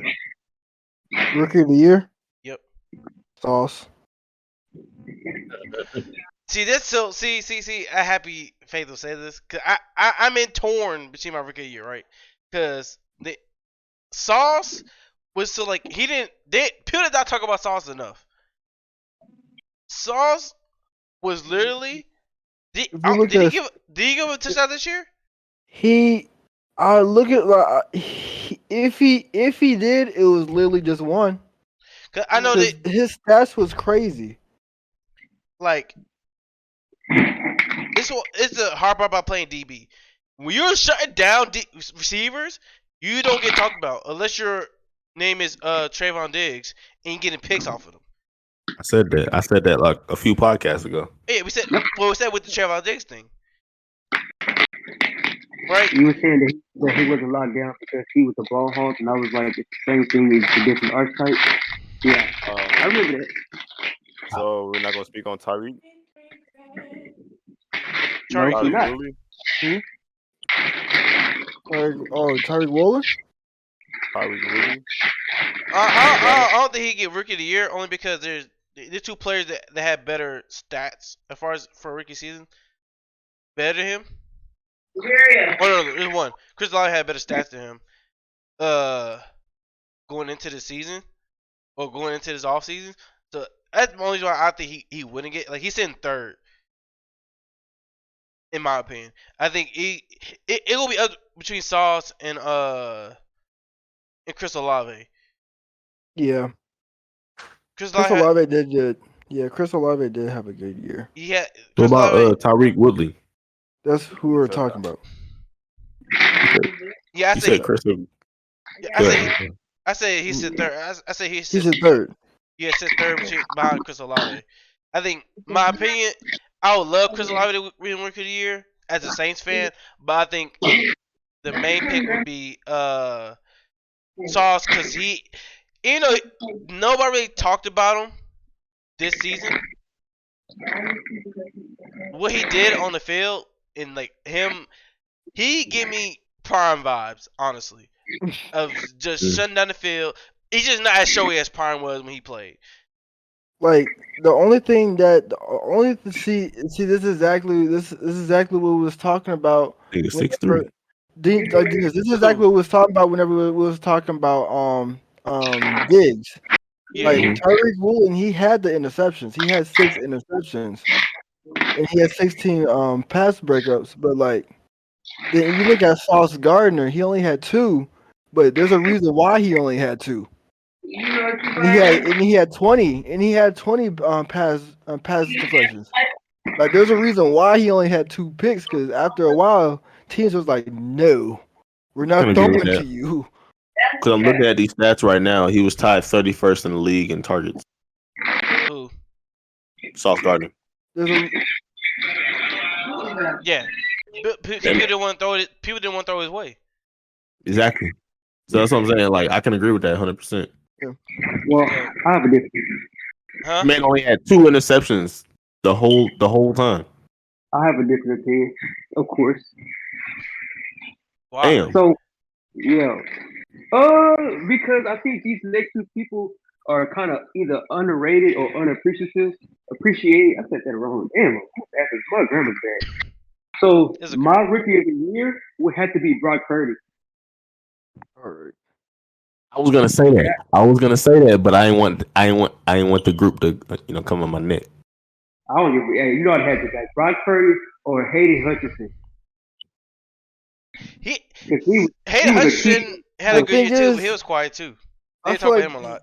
Yeah, they talk about Hudson. Yeah, like one of the only rookie DNs in a long time that's had at least 2 interceptions and 9 sacks. That man had a great season. I know. I said like. They just didn't talk about him as much. To talk about Sauce Gardner. Yes, Mike, we was correct. Well, I was correct. He only gave up 1 touchdown this whole whole season. 1 touchdown this whole season. But we have to find the play. But it's week 2 against the Browns. It's week 2 against the Browns. It narrows it down. And so it narrows it down. I think if it's the play I think it is, he went on Twitter arguing about it, that they should have took that off because technically it wasn't his fault. Because there's in a zone, I think the dude ran a slant and he passed it off to the safety, but the safety never picked it up. The safety didn't pick it up, yeah. If it's that play, then to me he still got to advocate for a touchdown. That's a miscommunication thing. Yeah. But or they should tally against both of them. Yeah, makes sense. But thing. I'm happy he said something about the DM for the Lions. I low-key forgot about him because I did. Yeah, he was. Well, I didn't forget about him either. Well, because I never seen him at the beginning of the season. I'm like, oh, he's looking really good. Like he looked very polished going into the season. I don't know. Like throughout the season, I kind of just forget. But it's easy to forget about the Lions. They play good this season. It's easy to forget about the Lions. Bullshit! I didn't forget about the Lions. I didn't forget about the Lions either. Shit, there was a while I was saying the Lions was actually looking pretty decent. It was whooping some teams' asses. I know y'all remember that shit. My team wasn't playing them, so it was like, and none of my teams in my division I think played the Lions, so it was like, it wasn't so that circulated for me at least. No, the Lions was a threat. I was nervous when Green Bay played the Lions. I was nervous. I was fucking nervous. I said this is not the Lions of old. I'm a little nervous. That's the Detroit Lions. We arguing back to mark the W on the chart. I'm sorry. Like I'm used to that bitch being an exhibition. That's it. And I think, and I think whenever they played the Green Bay Packers, they was on a run. Like, bruh, that game was very nerve wracking. Very nerve wracking. They used to be the Pascals. Now the boys became Arlington. Bruh, what? They used to be the Pascals. Now became Arlington. I'm dead. What? Like, bruh, that was wild. But okay, we're gonna hop onto we're gonna probably blow through these next two subjects. Kind of just news going on in the world. So, food prices are going up right now. I don't know if y'all know this. But food prices have been costing slowly, gradually going up more. Like the cost of milk, eggs, cheese, the regular things that we regularly buy are going up, and not because there's a shortage of them. It's just because they want to up the prices. So I don't know how y'all feel about it. But I know me personally, I don't like paying $5 for milk. You need to stop paying for milk altogether. Have you seen your weight? Oh my god! I drink almond milk, so good boy. It ain't helping. Go ahead. No, I mean it helps him on the toilet. You don't let him talk. It helps him on the toilet. It helps me on the toilet. Look, my balls ain't gonna hang regular milk. If I drink that regular milk, hey, y'all might not see me for the rest of the day. Nigga, did you just say your balls don't bowels? handle regular milk? No. Bowels? What is your problem? I said bowels. But Elton, he said bowels. Honestly, I ain't gonna cap. I really don't have like. I'm not the one that tends to complain. It's just like it is what it is. What I'm gonna do about complaining? The price is gonna be the price. My only gripe is, fucking why the fuck liquor gotta be goddamn high? The one thing he bought the most of. He said, so why did my liquor gotta go up though? Why the liquor gotta go up? Yeah, like shit, like. Well, damn. I know it's dependent on the liquor. Cause I know like one point, like there was a tequila shortage at one point. Yeah, there was. Like it was hard to get tequila. I'm gonna tell y'all something real quick. I'm gonna tell y'all two things, and I'm gonna be quiet. Tequila ever get a shortage? Oh my god, I will lose my shit. There was a shortage. There was a shortage. Luckily, I wasn't drinking tequila then, so luckily I wasn't drinking tequila, so it's fine. Now, oh my god, you talking about having an attitude? I will have an attitude. I believe it was a drought. It was a drought where most of the plants for tequila was yeah, like the agave plant wasn't growing and stuff like that. Yeah, the agave plant wasn't growing. Secondly, what y'all got to do is to get cheaper. Y'all got to go to the deli, not get the prepackaged. That's where you get it cheaper at. True. That's facts. I think I haven't bought like regular like packaged deli meat like from like the I big really brands. don't buy like packaged deli meat. I always go to the deli like, hey, give me that half. you already know what I need. Hey, you already know how I like my slices. Go ahead, slice it how I like it. No, Mike like meat in his hand. So right. Bro, you was getting a little too happy when they started talking meat about to meat. He said, "What else?" I said, "You starting to get a little too happy when they started talking about the." He felt that. But you're not getting excited when they talk about food in general. So I don't know why I act like that. Listen, you living up to your shirt when they start bringing up meat. It's official. Alright, Joe, shut the hell up. I know you ain't talking. This nigga Joe ain't said nothing this whole fucking time. Oh God! Now wants to come in. They don't got me on camera eating glizzy, bro. They got you in 4K. When? They don't camera me 4K? They don't come in 4K eating glizzies. When? No. When? I think, you know what? I think it was Faith in that took the picture, actually. Oh, wow. Faith took the picture in 4K. Hey, hold on. Before we go on, let me just go ahead and go into my Snapchat story and let me see if I can find it. It's on there, bro. If I can find it, then okay, all right. But I don't remember. Exactly. Yeah, I got you.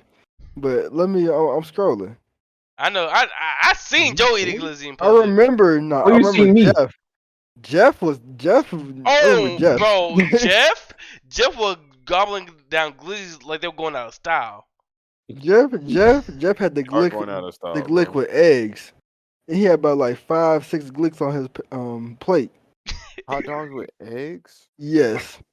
Bro, And Why we ain't y'all talking about hanging no with- bread why y'all either. hanging with bro, them? bro had regular bread. glicks. Bro had regular glicks. Why was They y'all were hanging boiled with glicks, I think. Yeah, Well, boiled not, glicks. we wasn't hanging with him. That was during How y'all know? COVID time. We couldn't hang with him. I think he posted in the chat. when Yeah, he ate posted that in the day. chat. On And God. then And then me and Trey, because that's whenever we was in the big chat. Me and Trey was like, "Oh no, this man is deviously too devious." bro, like he had the most diabolical plate of food I ever seen in my life. Yes, that shit was crazy. Like Never in my were they life. cut up, Faith? Were they cut up? I think they No, were cut. no, straight up. There was straight glicks. They had regular boiled glicks straight out the pack. Straight up. Just, Can I ask a question? Yes. Yeah. What's the most diabolical way you ever seen someone eat a glizzy? Oh shit! Mayo. With I the see. mayo. I see somebody You two-hand eat a one. hot dog with mayo, bro. You're Bro, remember at Sonic, bro? Remember the Sonic days, bro? Seen somebody like I seen somebody get Actually, like Joe, a Glock. you had to see somebody working at Sonic eating glick really viciously. I seen somebody get a Glock, get the regular bread, and put all the condiments on that junk, and eat half of it in one bite. Oh no! Nice. That's a real one right there. That's a warrior. That's a real one. That's a real one. Actually, the crazy That's what thing, we call thinking a about it, warrior. actually thinking about it, putting my homie out there. I'm sorry, George. I Damn, seen you this up. man, George, bro, at the rec center. Bro, it was straight like boiled glicks. We had to cook hot dog for the kids. I was like, bro, I'm so sorry, y'all kids. I'm so sorry, y'all gotta eat glicks for lunch. I'm going to goddamn McDonald's. I'm sorry. He wraps it up like bun. He said, you know what? I'm a raw dog it. And then just proceeds. I swear to God on everything I love. He literally had the little tip in on this shit left. Yo. I say you are a wild one. He basically deep-throat the. Yes. Let me backdoor that story. Oh Lord. Actually, no. He did that with a corn. No, he did that with a corn dog too. A breaded glick too. He did that with a breaded glick too. And he said, the thing is, he took it out the microwave, cooked and everything. I'm just chilling. We're watching the movie with the kids. Bro, he says, Faith, I look over. He over here. Hey, yo. And then he pulls out the stick. He pulled out the stick. Hell no. Why were you working with this man, bro? Bro, if you There's know just George, no George way. is fucking funny as shit. George is funny as shit. Let me backdoor that story. I'm finna backdoor that story. I love George. Around here, I'm finna backdoor the story. I think I told Faith and Mike about this. You ain't never seen. I kid you not. Bought a pack of hot dogs, sliced it open. Not me. Sliced it open. Oh my gosh, I know this. Oh no, he raw the hot dog in the bun, threw it in the microwave, put it in there for about 4 to 5 minutes. She had a steam glick. She had a steam glick. Took it out. God. It's steaming. I'm thinking, okay, she finna eat it, right? This is this girl right here. I'm thinking she finna eat it, right? You know what she did? Squeeze the bun around the hot dog. You see handprints around the hot dog. It looked like a makeshift corn dog that failed. I promise you. It was no stick. It was this. I was like, what the? That's the hot dog. That's the glick molester. A glick molester. Oh God. She wrapped her whole hand around that motherfucker like. She said. Do it again. There was no fluff to that bun. No fluff to that bun at all whatsoever. It was just bread and meat. That was it. It was a flat bread with meat. That's like it was a hot dog burrito. That's what it was. And I swear to God, she ate that shit. I was like that. I know Bryce caught somebody in the glick. I know Bryce said it. What's wrong with a microwaved hot dog? No one's talking about the microwave hot dog. Nobody was talking about the microwave hot dog. We was talking about how you molested the hot dog. That's what we talking about. Look, me and Joe can't say nothing about microwave food because me and Joe, you already know what it is with the microwave food. Shut the fuck up. Y'all are microwave twins. That's why y'all stomachs be hurting. Bro, don't knock it till you try it, bro. Exactly, bro. Joe, you're not black.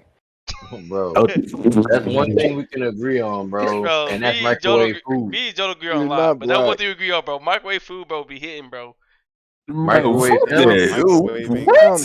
is leftovers, some noodles.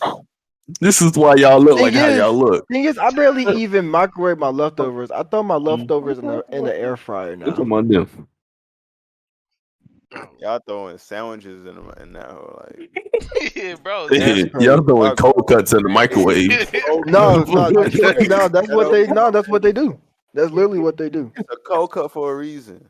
I want my little one, bro. Vienna sausages, or you eat them straight out the can? You said Vienna sausage. You ain't in mini glicks? Oh, that's the can. That's the can. You know what's crazy? Stop. You know what's crazy, bro? I literally got onto my coworker like it was last week, bro. I was like, "Oh, you was eating mini glicks out the can." Bro, my coworker, like this dyke bitch.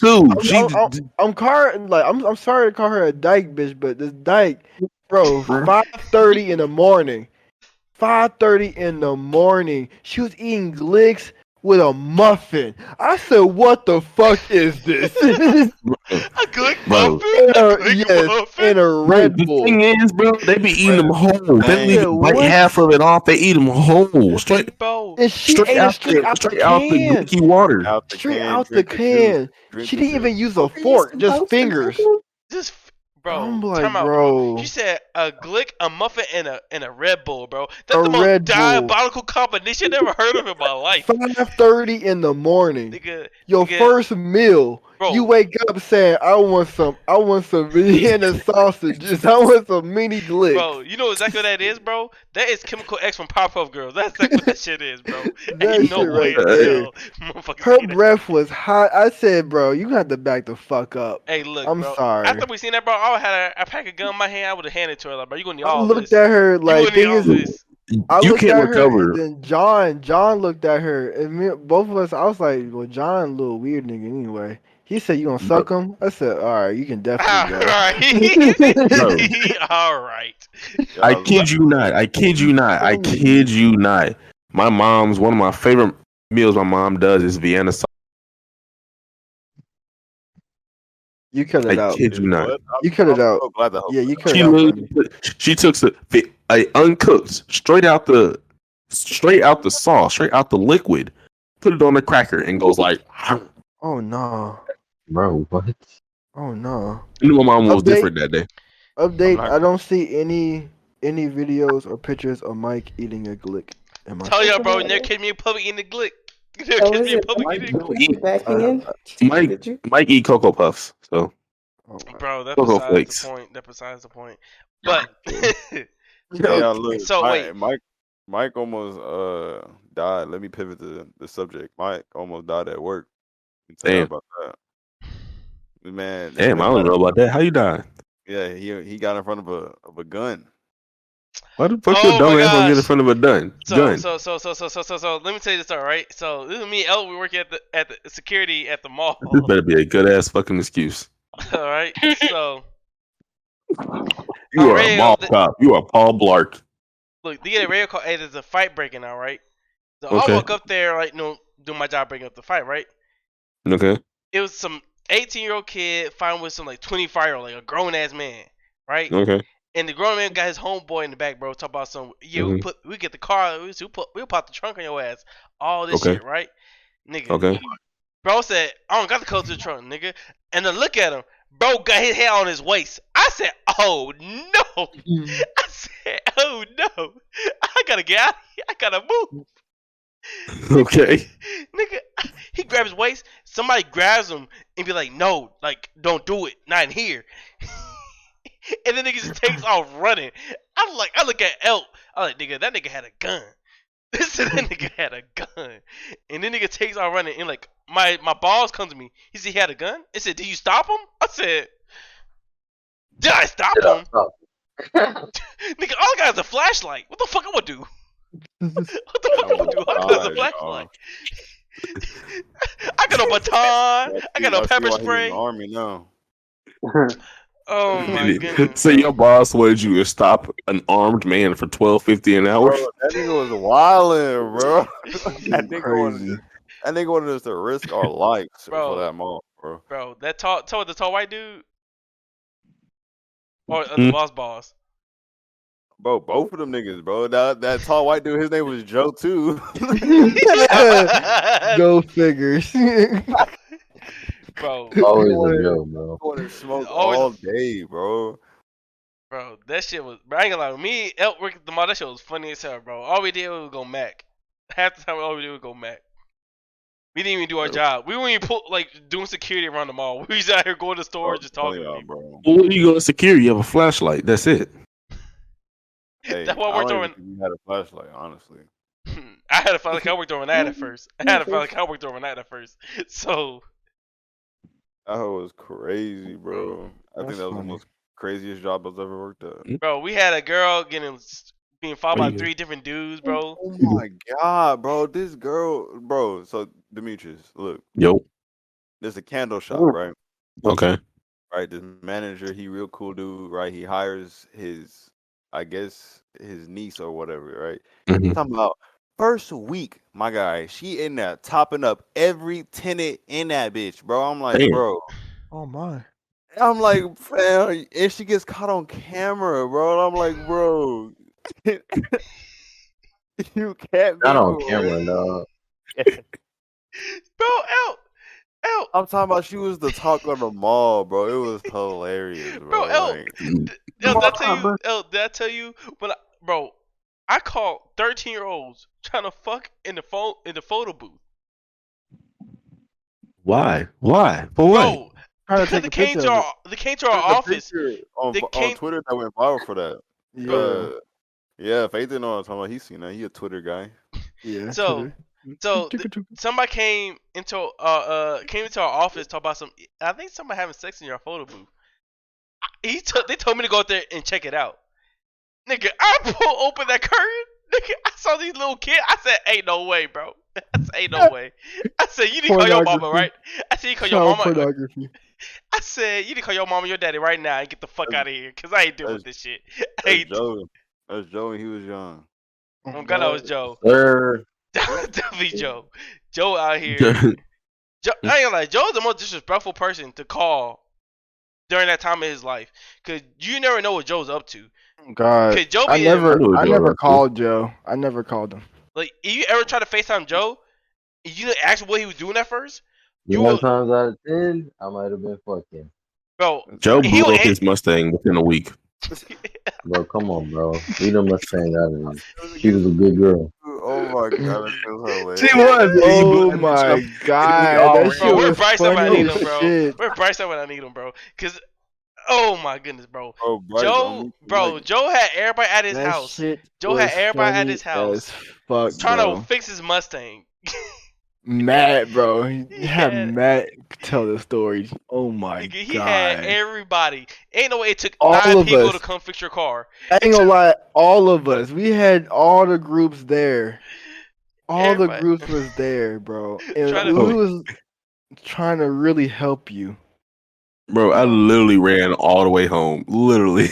Matt looked at it. He said, "Nah, that shit fucked." All right, we got off subject. Let's get the ball rolling. We only got one more topic and verses. So we got Florida put a block on African American studies from being taught in schools in the whole state of Florida. So why? The not the congressman, the Somebody governor racist. of Florida, said basically. Actually, I got the article right here. Hold on, I ain't gonna try to quote it. Please don't, because you don't know quote shit. Your They don't go to the next segue unprepared. Your paraphrasing is ass. Exactly. So the governor said it lacked educational value in the country of Florida, and is contrary to Florida's law. So In the country of Florida. He said that. Yes. He basically said that the black culture don't mean shit. He basically said African American studies is not important in high school. And think about it, this study that they were doing was a AP program class, so it was like a regular study class that you don't get. It was an extra credit, like it was an extracurricular class you can take if you want it. It's Florida. That's it. So what's You're right.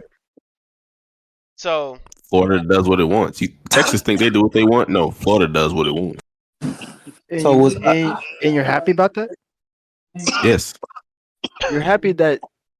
Okay. No, I'm happy that Florida does what it wants. Not specifically that situation. Honestly, I'm gonna keep it a buck with you. But I honestly don't even, bro. Black history is only taught for like a month. We literally learn about the same shit every king shit and slavery. So whether they take it out or leave it in, it's really irrelevant. It's not gonna the actual black culture. So it doesn't really matter to me. So honestly, black culture really never died. You're gonna learn it one way or another. Exactly. I think we all learn it throughout our own studies. Even like, I mean, the thing is, as white people learned before, history tends to repeat itself, and we have seen a lot of shit that other centuries or other our ancestors, I won't say fully dealt with, but we've seen some shit happen. We don't even take our black culture seriously or our black history seriously as black people. Because people get mad. Niggas literally get mad when other races call us niggas because of what we're taught to think of what it is. Like, hey, if I get hit with the ER, I am going to get. I will be mad, bro. But the thing about it is, just hear me out. You don't even know the struggle was. You don't know the real struggle.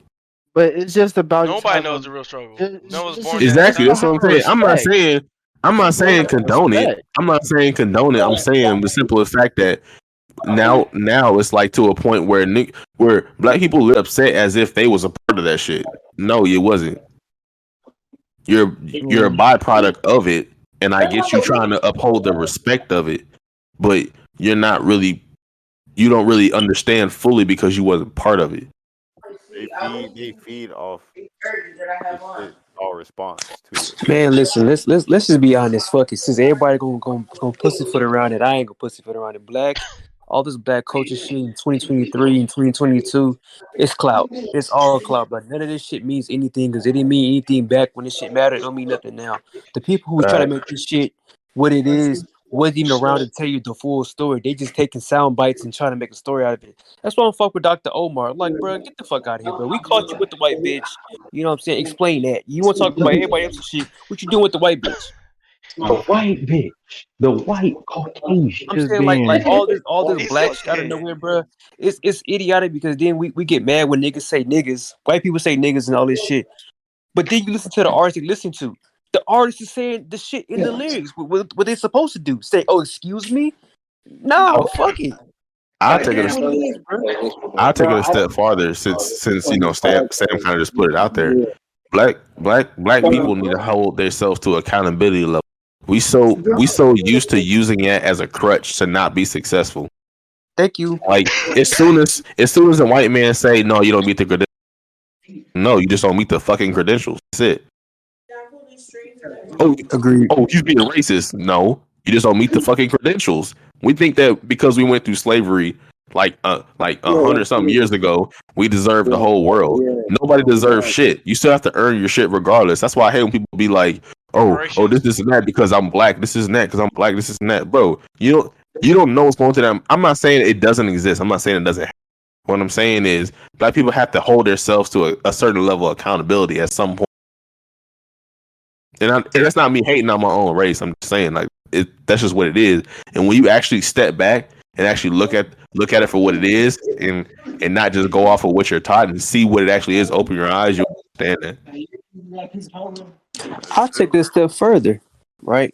And then I'm gonna leave it alone because I can get real offensive about the shit because I really do my background check. When I hear about this shit about, oh man, the white people then brought us over here and this, that, and the third. First of all, niggas gotta understand something. Niggas gotta understand. Niggas sold niggas to the white man. Let me make this more technical. Sure did. Back in Africa, the tribal warfare and all that shit, what they used to do to each other was crazy.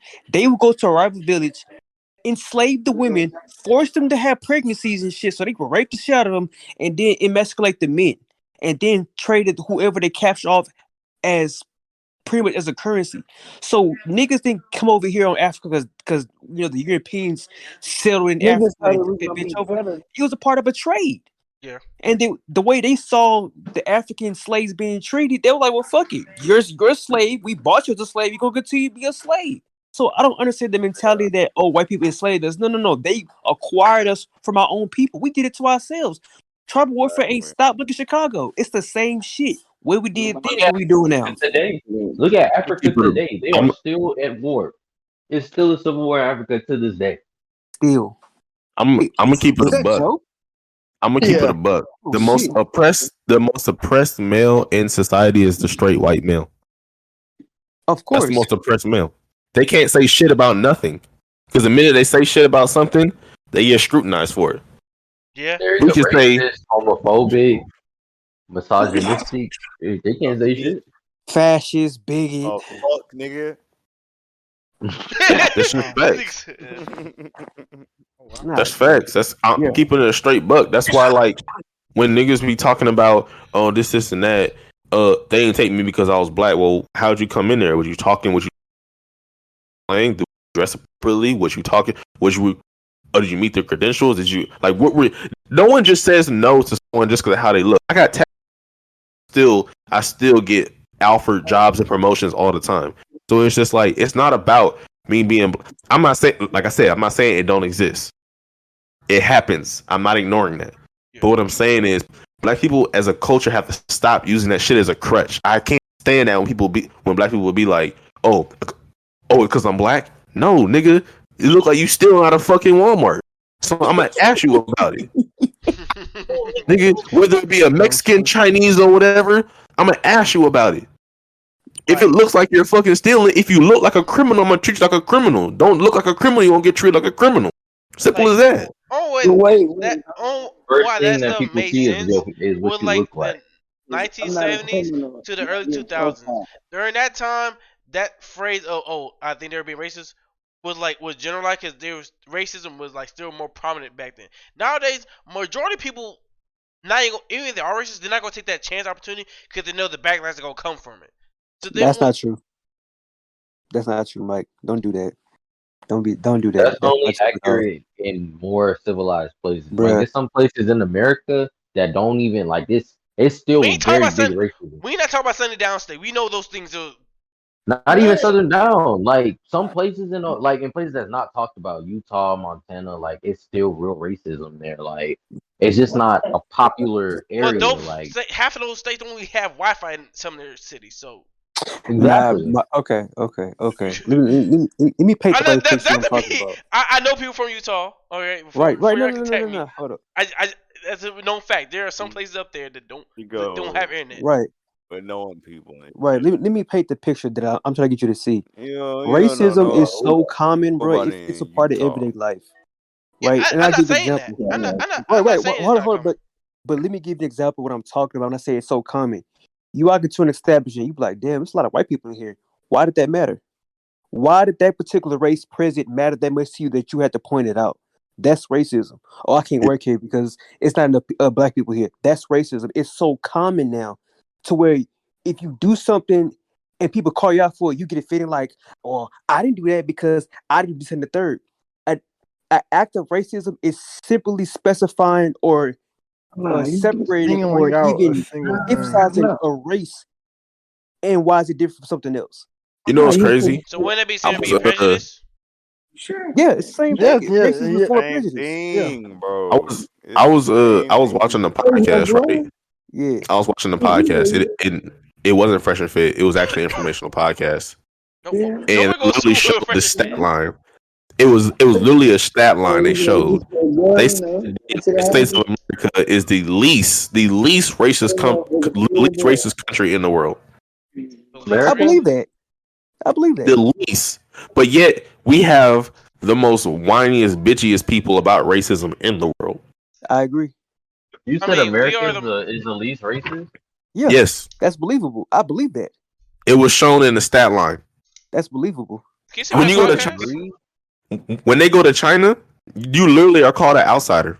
Mike, you know this because we was in Korea together. I mean, yeah, I know that. I can tell stories about me being on me saying her witness get on buses and people look at us and nearly get off the bus because they see black people in there. I had on black Timbs though. I mean, so I'm gonna tell the story real quick, right? So me, Sam, another black female, and one of our white friends, right? We all it's public transportation, right? We all sitting towards the back of the bus because that way had the most space at, and that we all can sit next to each other. All right, Rosa Parks. Shut the hell up. All right. We all got on the bus, right? So yeah, Joe beat me to it. we all got on the bus. The bus wasn't filled yet, so people would still get on the bus, but they were refraining from sitting towards us. Like they'd fill up all the seats in front before they come get closer to us. Right? So at one point, the only seat that was open on the bus was a seat between me and a white person. A dude got on the bus, looked at the bus, looked around. The only seat that was available, he could have stayed on the bus. He looked at the bus, saw the only person he could sit next to was a black person. He said, "I'm good." Hopped off. But I'm saying, like, the United States has one of the least racist, like, levels of activity out of all the countries, and yet we whine about it the most. I've been stared at for just being like I literally got stared at on a train on a train on the sub. Well, Mike. To be fair, you did have your belly out. No. My belt was not out. Fuck what he talking about. My belt was not out. Fuck him. All right. So, back to what I was saying. Back to what I was saying. I've been on a train station where I had people just literally stare at me. Like literally, they won't say a fucking thing to you. They would just look at you. And just stare at you. Don't bat an eye or nothing. They just stare at you the whole ride until they get off. Like you are a foreign creature. Like you are like a species you've never seen before. It is crazy. That's what I said, like, bro, we gotta stop using that's what I said. I get it, like it happens, but like we gotta stop using it as a crutch. Cause we ain't never gonna get no bro. The thing about it is black people as a race, we value success off materialistic things that devalue. Agreed. Yeah, we do. We're always worried about what we're wearing or what we're driving or what other people got. You give a nigga $2 million in a blue check, they're gonna go buy a Mercedes Benz and a big house. They're not gonna invest none of that shit. That's some big ass chains. Yeah, the people. I think what's missing, because like I network a lot of people, white, black, pink, purple, fat, skinny, don't matter, right? Yeah, what I always notice is black people are too afraid to sacrifice to become successful. They rather have it handed to them. They want to go through the hardships of being successful, like real successful. Like, hey, I'm staying up, make sure my checkbook is balanced. Like, I make sure my numbers is good. I make sure I got product to, for my consumers. I'm doing all the hard shit that makes this shit float. Niggas don't want to do that shit. They want the easiest route. And they have a billion excuses why they can't do these things. Every time. Like it's never just get it done. It's I can't do it because of this and that and that. Okay, I got this to take care of. I got that to take care of. This is a prime example. I'm gonna give you a prime example of a around our age black male. Say they get a job, they get a full-time job, they're making about $20. Their first thought is to go get a nice car instead of getting their own place. Ooh, swear to God, bro. My wife just got her hair done by this bitch in Louisiana. This bitch, first of all, she live in Alexandria, Louisiana. Mike, you know this all too well. That's probably like the most nastiest place you can live, right? I mean, so we got her worse, but that shit's so poor, bro. Bro, we pull up to the bitch's house, bro. The gate broke, trash outside. We go to her apartment, blinds fucked up. So the bitch got an iPhone 13 Max Pro, but her toilet seat fucked up. I said, this is what I'm talking about right here. Yo, bro. Hey, my phone fucked up right now. My car fucked up right now. Computer My priorities, house? bro. I tell you, bro. That's why you can't go off people's appearances. Like, you think you'll talk to somebody and they'll look good as hell. But when you go back to the crib, they got another but the air. All they got in their house is an air mattress. Dog bed, mattress on the floor. Like overall, as a people, we got to stop looking at it as you know, it's us and them and them and them. I understand we all have races. I get it. I understand. But at the end of the day, you don't hear the Chinese complaining about it. You don't hear them. I work with Mexicans day in and day out. They don't even come in there speaking a lick of English. They know this. But they literally have. I met this one dude. His name is Noi. He didn't know English. He learned English. He has 5 cars. He spends literally $300 on gas a day, and he has 2 houses and owns his own painting business. He came up through nothing and then brought his brother up to get the same thing. It can be done. The only race that complains about how they can't get nothing out of society here is black people. Every other race. So you can't sit here and tell me every other race is not getting some of society. No, it's because we just don't want to do it because we want to lean on that crap. I get it. I understand. Ooh. But it's just like, when are you gonna let that go and actually do something with yourself? Or worst case scenario, you're a black business owner and all your black people want a discount but pay another race full price. Exactly. Happens every time. I don't ever ask for a discount. Bro, damn, why your price is so high? Cause nigga, you know how much it takes to make you look good, you ugly motherfucker? Hell yeah, you gonna pay me full price. But it's just like when you speak like this, the people want to shut their ears. They don't want to listen. True. Go ahead, Mike. Oh no, I was gonna tag along about the clothing business side of it, cause on top, not only that they'll cut deals for the black people, right? Black consumers will be the main ones talking about your prices are too much. But black people, like, let's say a black people like making hoodies, their own shirts, you know, all like their own crazy design, not put a print on a shirt. They actually make some crazy design, right? And they charge, let's say the hoodie $75. A black person be the first person to be like, that's too much money. I ain't paying that much for no black owned business. Hey, oh my God, I ain't paying that much for no damn hoodie. In that Gucci, in that Polo, in you pay for the same hoodie from a different person for the same price. Yep, exactly. But you'll buy for Polo, or you buy that $200-something shirt. Or you'll buy Calvin Klein. You go ahead and buy Calvin Klein. And he said his clothes not even for black people. He said it himself. He said his clothes not meant for black people. Tommy Hilfiger is. That was Tommy Hilfiger. Tommy, my fault. Tommy, my fault. Whatever. Tommy. Calvin Klein racist too. All them niggas racist. I would say same difference. The thing is, like, even if they are racist, it doesn't matter because we're racist right back. Yeah, I mean, I'm just we have reverse racism every day.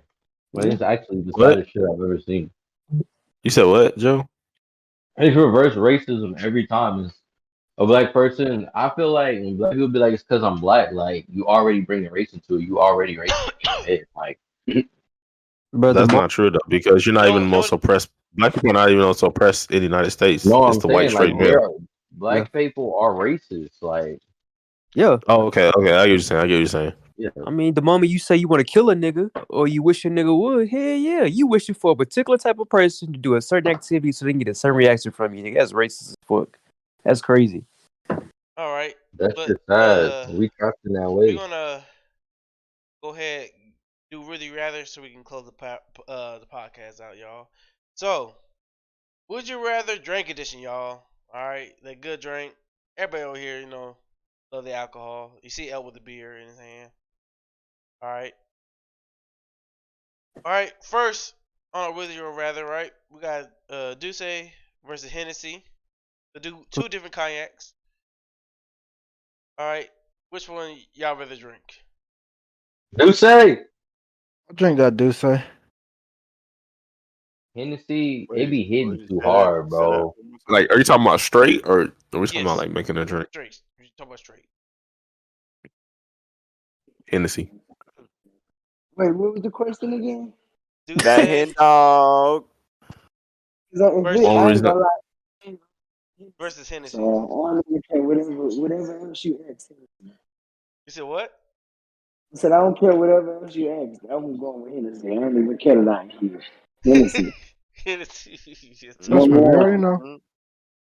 You're ugly for right now. Hennessy over Douce, bro.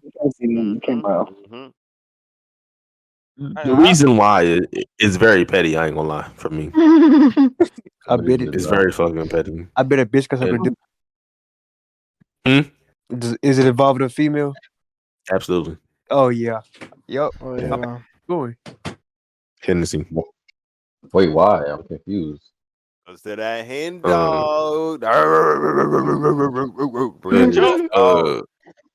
Meg Thee Stallion, the most worst female role model of female. I ain't gonna lie, Promoting she that did. shit. Yeah, she did promote the fuck out of it. The worst female fucking literally raps about how to play niggas and then want to be in a relationship with a nigga and then get that with it. She says I would never fuck on my friends niggas, but then does that. But she Aquarius, bro. Enough said. Oh yeah. She goofy. She That's Aquarius. fuck. That makes a lot. Makes a lot Yeah, of sense. she's Aquarius, bro. Makes a lot. She goofy as hell. Swear to God. Top five worst female role models: Megan Thee Stallion, Nicki Minaj, Cardi B, Beyonce. Well, what Nicki Minaj do, bro? She get a pass. Beyonce do. What the hell? I was gonna say Nicki Minaj.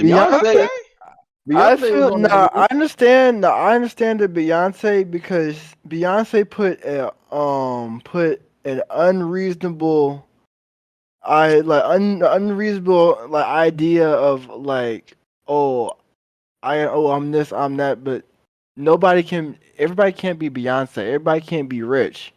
I'm gonna keep it a buck with you. She put that mindset of like the B movement is fucking toxic. It's fucking bad. Beehive is horrible. Because I'm gonna say this. No one can be her. I'm gonna say this. This is the reason No one why, has and power. I'm gonna keep it a straight buck with you because Sam set the tone, so I'm gonna keep that tone. No one gives a fuck about an empowered single female. No one gives a fuck. No man gives a single fuck unless you're just a bum not making your own man. Raps and preaches about being a single lady, an empowered single lady. Jay-Z stayed with him. I mean, Cardi B talking about how she a bad bitch, she don't do nothing like this, but literally Offset had her on cooking and cleaning. Nicki Minaj raps about how she be playing niggas, this and that, and look at her, still getting used. Oh, Nicki Minaj, she don't rap about that. Nowadays, back in the day, she was a rapper. She's irrelevant now. She's irrelevant. You know why? Because niggas don't like that anymore, though. Bro, she's irrelevant. The point is, what I'm saying is, these females be rapping. Queen B got cheated on by Jay-Z and still stayed with him. Right, and she made an album about it. Don't forget, beat that bitch sister up in the elevator too. I'm so bad, bro. The reality of it is, you can make your money, cool, whatever. But most dudes that make more money, you don't give. Oh fuck! I agree. They don't give a fuck. Like if I met a girl that was making like $9 an hour, and and she wanted to be with me, and she was talking about, oh, I make pretzels all day. I don't give a fuck. I don't care. You make pretzels all day. Stop talking to me about that. I don't care. Like really, let's keep it a buck. That's what it is. I can agree. Tell you her day, bro. She just want to tell you making pretzels. You made pretzels all day. Who so the fuck what? She just want to tell you her day, bro. Talk to your friends. Oh wow. You know, half of you don't have friends. They have group chats, Mike. They have group chats. Yeah, but they ain't friends to that extent. They don't have to be friends to have a group chat. They're not friends that talk about they're not like us. We can talk about each other's work days. Yeah, absolutely. But the thing is, females aren't like that. They don't talk about each other's work days. The thing is, you can still put in a group chat. They'll have a little slight conversation about it, maybe that, and move on to the next thing. The female dynamic of friendship is way different. Exactly. Why is that? It's very few genuine female friendships. Exactly. Very few. I was saying that's why I don't feel like they will talk to their other female friends about. Especially she gonna come talk to you every day about her work. She not gonna come all time she gonna come talk to her friends if something crazy happened at work that day. Like, say you was with a girl, say you was making about $1 million a year, right? Mm-hmm. And you met a girl that worked at IKEA. Do you think you want to hear about how she sold a couch every day? I mean, I'm gonna listen, but I ain't gonna have a conversation. I'm like, Exactly. Exactly. I'm gonna get it off. I'm just let her get it off, so she can get off. Mike, eventually you're gonna be like, I don't care.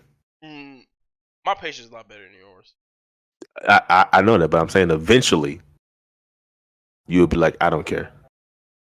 I mean, the thing is, to make it full circle, Jay-Z doesn't need Beyonce at all. Technically, really, to be honest. Because we know that.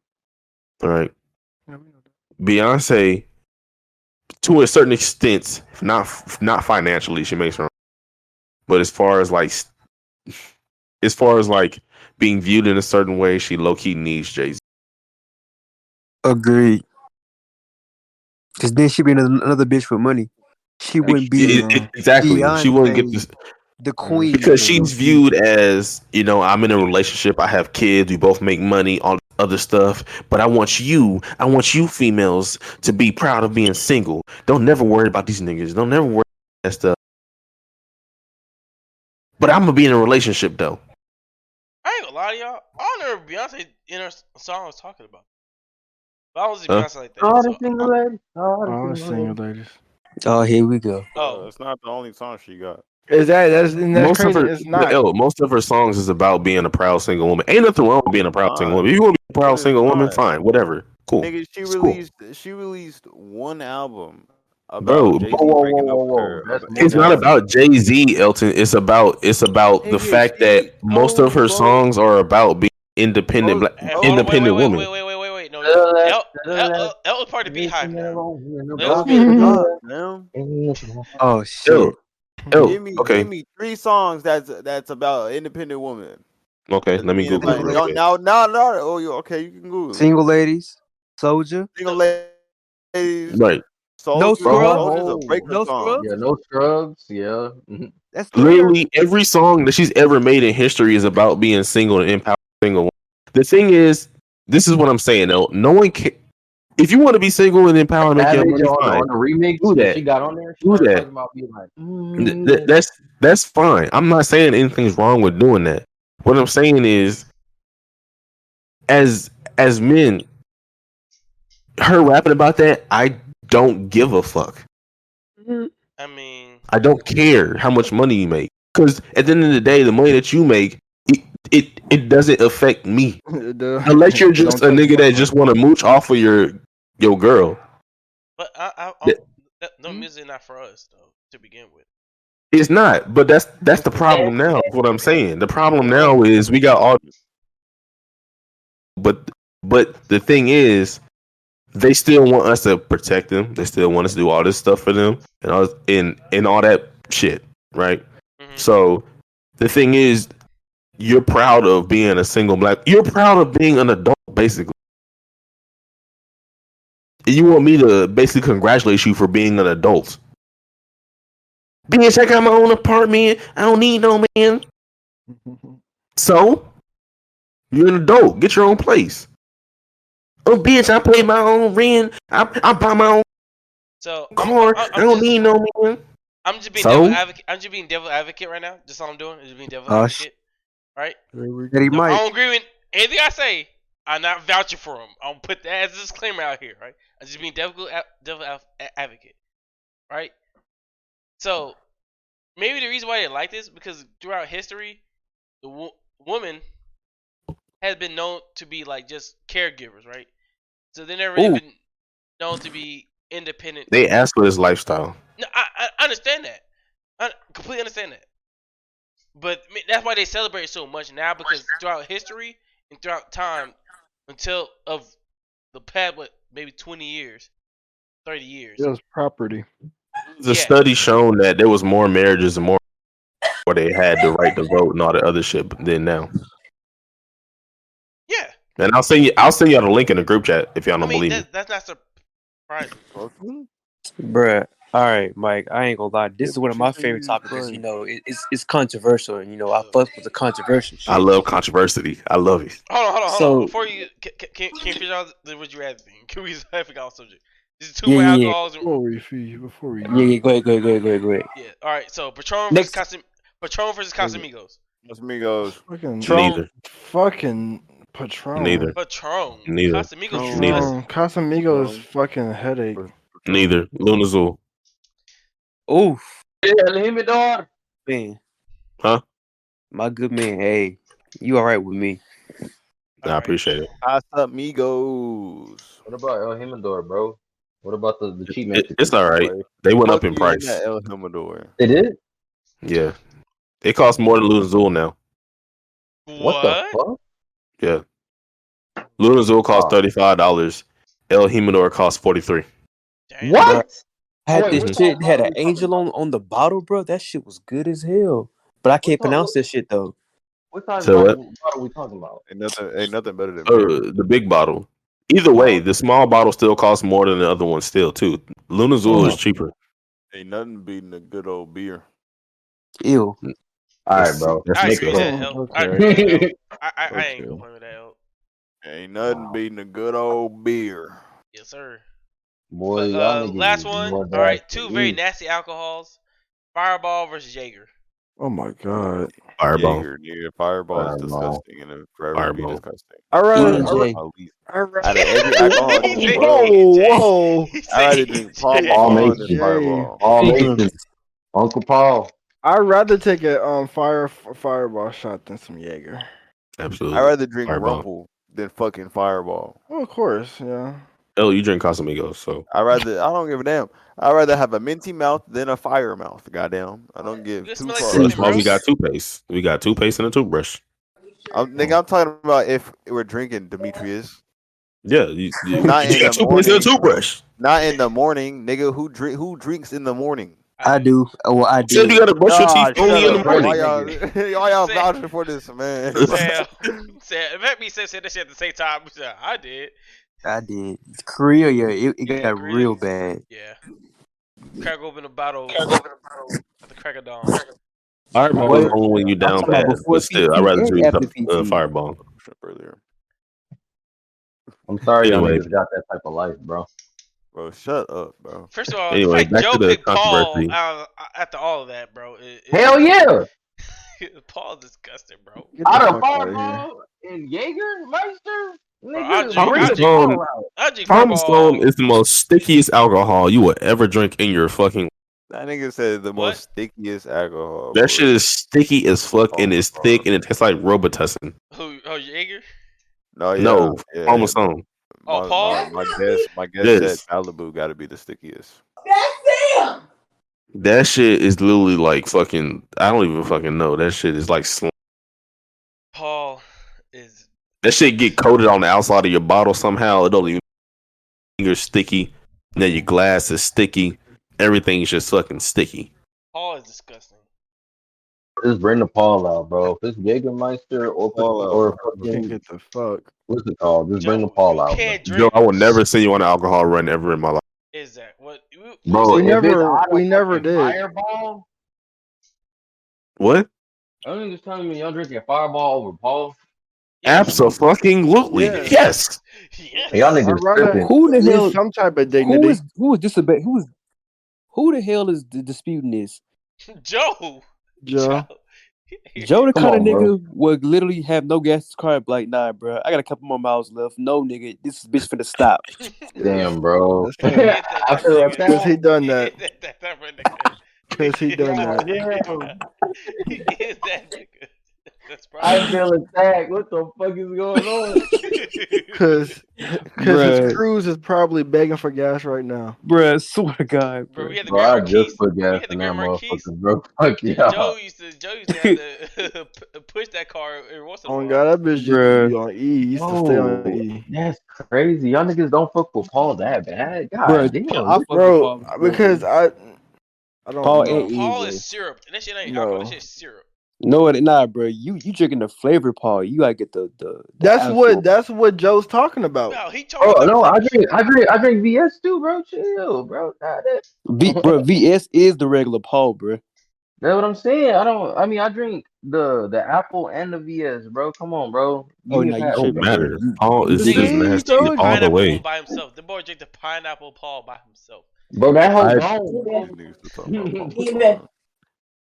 Bro, Bro. stop That talking whole about Paul Masson, bro. I'm Y'all ready for all- the bro.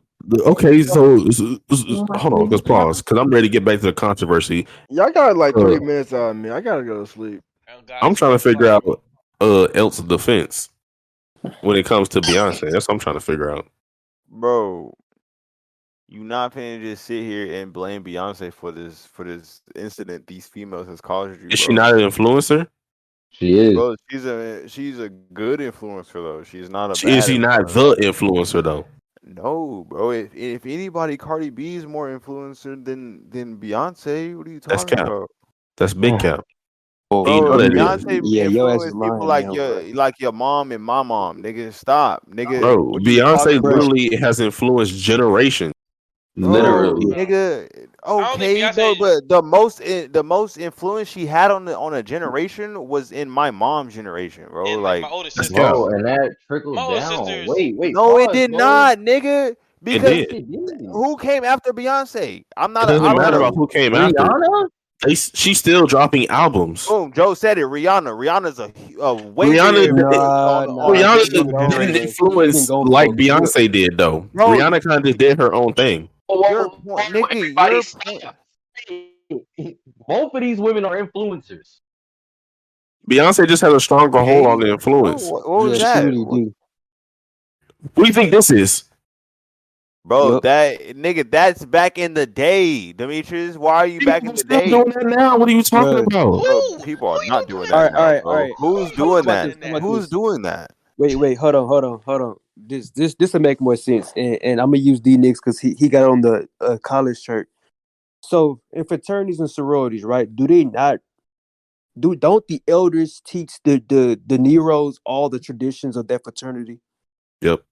So is it safe to say that though Beyonce's followership is not attracting the younger generation, but the elders of that generation that has been influenced by her are still teaching principles that they learned from her?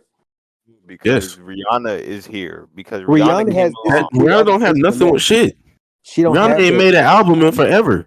She don't have that no more. Bro, when she was We're on talking. top, We're she was talking going younger. with Beyonce. What are you talking about? She No, was bro. toe to When toe with Beyonce- Beyonce. She don't have that, bro. She don't have Oh, it. my I'm being Lord. honest, bro. She don't have that. Bro, I'm gonna be She real, bro. After that I respect situation, you. I'm with you, Sam. I'm with you. But for this argument, for the younger generation, Demetrius, as we were going through high school and middle school, nigga, Beyonce and Rihanna was toe to toe. Like, Hey, come but here- on now, MTV talking about MTV Cribs, music videos. The nigga, they was toe to toe going crazy, bro. Stop. Okay, but where do you think they got their influence from? And then Where do you think they got their Beyonce, influence from? The singers nowadays, Rihanna where do you had think her they got the own influence influence. from? What are you talking about? But what? Rihanna had Okay, her own way. give me an example. No, I'm talking about the singers now. Rihanna I ain't did gonna come lie, from we Beyonce though. you did. I'll did. use a prime example. This bitch Lizzo want us to love her like this. Make that make sense. Bro, what you say? You just totally skipped like your whole. This bitch Lizzo wants us to love her for her courage, and she look like this emoji. Bro, what does Lizzo got to do with Rihanna and Beyonce? That is a trickle effect for Beyonce. No, it's not, because Lizzo had a huge effect on the big girl community, bro. Stop, bro. She's an uplifter. Say came before Lizzo. What are you talking about? Lizzo has nothing to do with Rihanna and Beyonce. Yes, it does, because it's a trickle effect. What are you talking about? I can see what D-Nix is saying. He's saying Lizzo is she is a product of Beyonce and Rihanna, bro. But Lizzo has her own lane because she's talking to big girls. She got inspired. She got inspired to love yourself through Beyonce and beyond, singing about, I don't need no nigga. This is that, blah blah. Know me for I am. Can't just sit cool, there whatever, fine, whatever. That Lizzo's inspirations was Beyonce or Rihanna. I'm not saying specifically Beyonce. I'm talking about from Beyonce and beyond. You're assuming that she took the inspiration from Beyonce just because she's a woman, nigga. Her inspiration could have been fucking Picasso or somebody else. You don't know that, nigga. That's why most of the culture comes from the music industry. You should know this, Elton. Bro, no, nigga. Because if you ask Joe who inspires you to make music, bro, I'm pretty sure there's more people than music artists, bro. Like, stop. You can ask him right now, bro. Joe, who inspires you to make music besides a music artist? It's not about Joe. Joe's irrelevant in this conversation. He's in the music industry. What are you talking about? We're not talking about nigga. We're talking about females. Oh my god. It's different mindsets. What are you talking about? I'm not gonna go in circles with you, bro. It's not circles. You just don't understand the fact that there's different mindsets. And I'm trying to tell you the real facts about it. Peeking. It's the real facts about it. I'm trying to tell you. We don't have the same mindset. Lizzo has nothing to do with Beyonce or Rihanna. Okay, fine. Let's take Lizzo out then. Even though I was correct. Either way, the point is, Beyonce is promoting a lifestyle that she doesn't even live her damn. All artists do that. Not all artists.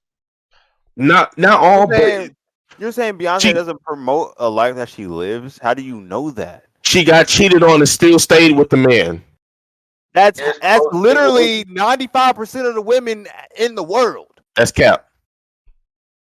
We have right now the least marriage rates, the most divorce rates initiated by women, the most independent women that think they don't need. We have literally now is the age where I can identify as a microwave. It doesn't matter. Like, bro, the thing is, the male right now is the most least important in society as it's ever been. The point is, what I'm saying is men have to. Bro, okay, let me rephrase this in a way that you understand. Females are taught to be so independent that most of them don't even know how to fucking make spaghetti. Damn, that's so factual. They want a man to cook, clean, do everything while they just make their own. You know me my whole life. You know me. Definitely not Beyonce's fault. Just hear me. You was a Beyonce hater when we went to school together. What do you mean? No, I ain't not a Beyonce hater. If she was single and made her money, I don't care. I don't care. What I'm saying is, what's going on? You know I'm a straight shooter. You know I don't give a fuck about shit. Absolutely not. So if I'm speaking this, that means it's actually happening. Because I don't give a fuck about nothing. And if I know I'm right, I'm gonna argue until you get. But you're wrong. You're wrong. You're strong wrong right now. I'm telling you, bro. I do this, I do this every day. Listen, I've been called every name in the book. Every name in the book. I don't care. I don't care. The point is, what I'm saying is, this is a different type of female in this generation.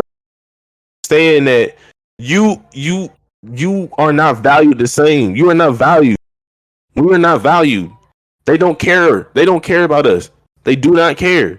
They only worry about making their own money, getting their own shit, and fucking whoever they want. That's it. That's all they care about. And you're saying that Beyonce is the source of No, I'm not saying Beyonce is the source of it.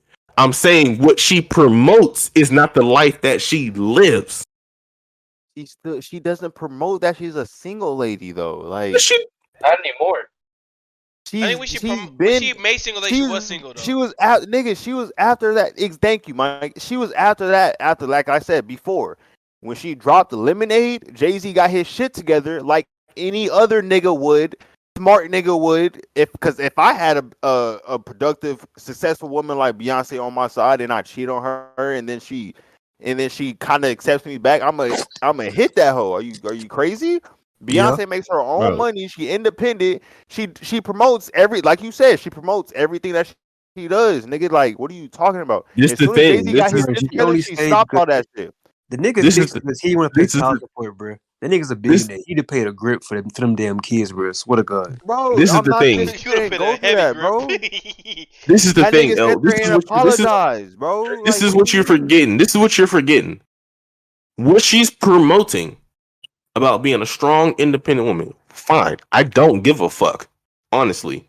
I don't like these bitches anyway. What I'm saying is hold on, Joe. What I'm saying is what she's promoting, just like what y'all said earlier, a lot of singers and rappers are not doing what they promote. But what she's promoting, besides what she's living, is two different things. Because she knows. She knows with her kid. What are you talking about? Bro, if she lived like how she promotes music, she would not be with Jay-Z right now. Do you even follow Beyonce to say that? Do you follow her on social media to say something like that? What does social media got to do with? She's in every fucking music tabloid everywhere, all the time, in every paparazzi, everything. As soon as you open social media, you do not see Beyonce, Demetrius. She's not in your social media tab. She is literally in every piece of news that you will ever see anytime she do anything outlandish. Why you think she's being quiet? You can't say anything because you don't follow her on social media, bro. She's been quiet for years, ever since social media don't mean nothing else. What do you, nigga? You just said she doesn't promote. What is promotion, fam? You promote in the music. In the music? What's her last album? Did you listen to her last album? No. Yes, I'm a DJ. Yes, bro. That is not single lady music. What are you talking about? Bro, I didn't say her last album was. I said the general totality of what she promotes. I didn't say her last album. I never said her last album. Phoenix, stop it. You're right. I have the whole thing right here. Just stop it. It literally says Renaissance. It says unique, strong, and sexy. That's how Beyonce wants you to feel while listening to Renaissance. Crafted during the grips of the pandemic, her 7th solo album is a celebration of freedom and complete immersion into the house of dance that serves as as the perfect sound bed for themes of liberation, release, self-assuredness, and unfiltered confidence. She wants you to be single. No, that has nothing to do with single. What the fuck? Joe is that one nigga in the group that says something smart. Everybody's get quiet and like, nigga, what did you say? That has nothing to do with being single. That never did do with single. That is all single traits. What are you talking about? Yeah, that's what I'm saying. out, bro. All right, y'all. Hey, y'all. It's been a good stream. That is all single traits. You don't never see. Hold on. Wait a minute. Hold on, El. Hold on. Let me say this. Let me say this real quick. If pod. Liberation is being single?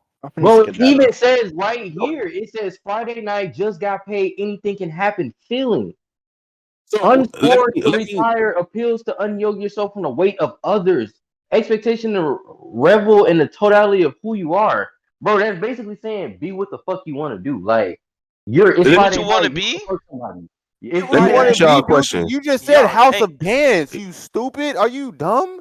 Bro, that's that album. That's what she's promoting. All right, look. Can I ask my question? And then we can be done. That's why I asked the question.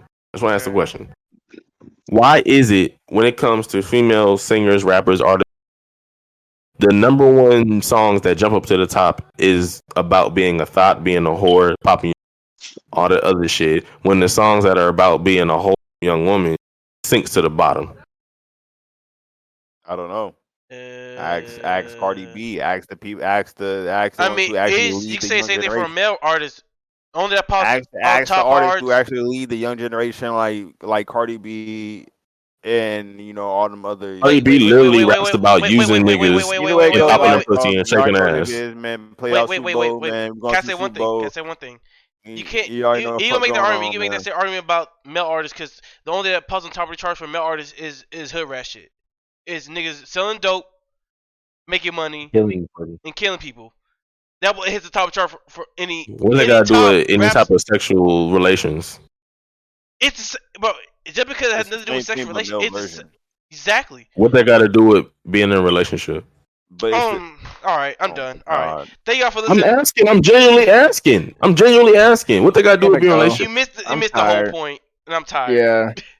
I gotta wake up at 5 o'clock. I fully understood. Bro, this is the problem with the male mind, bro. Like for real, this is the problem. This is the problem. No, cause you not listening. Yes, it is. This is the problem with the male mind. Y'all think that it's okay for females to be out here shaking their ass, popping pussy, and all this other shit, and y'all equate that to selling dope and doing criminal activity. Doing criminal activity versus doing sexual activity is two different things. That's two different things. You're not listening to anything that just said. You just listen to the argument for the argument. So that I'm was listening to exactly what you said. Go ahead. No, go ahead. It doesn't matter. I'll close out the podcast. Thank y'all for listening to Talking Lens podcast. Appreciate all y'all for tuning in the podcast. If you want to listen to the podcast again, just everybody leaving now. Just listen to any all the platforms, Spotify, iHeartRadio, all that good stuff. Again, thank y'all for listening to the podcast, and I'll catch y'all next time. All right. Peace, guys. Peace.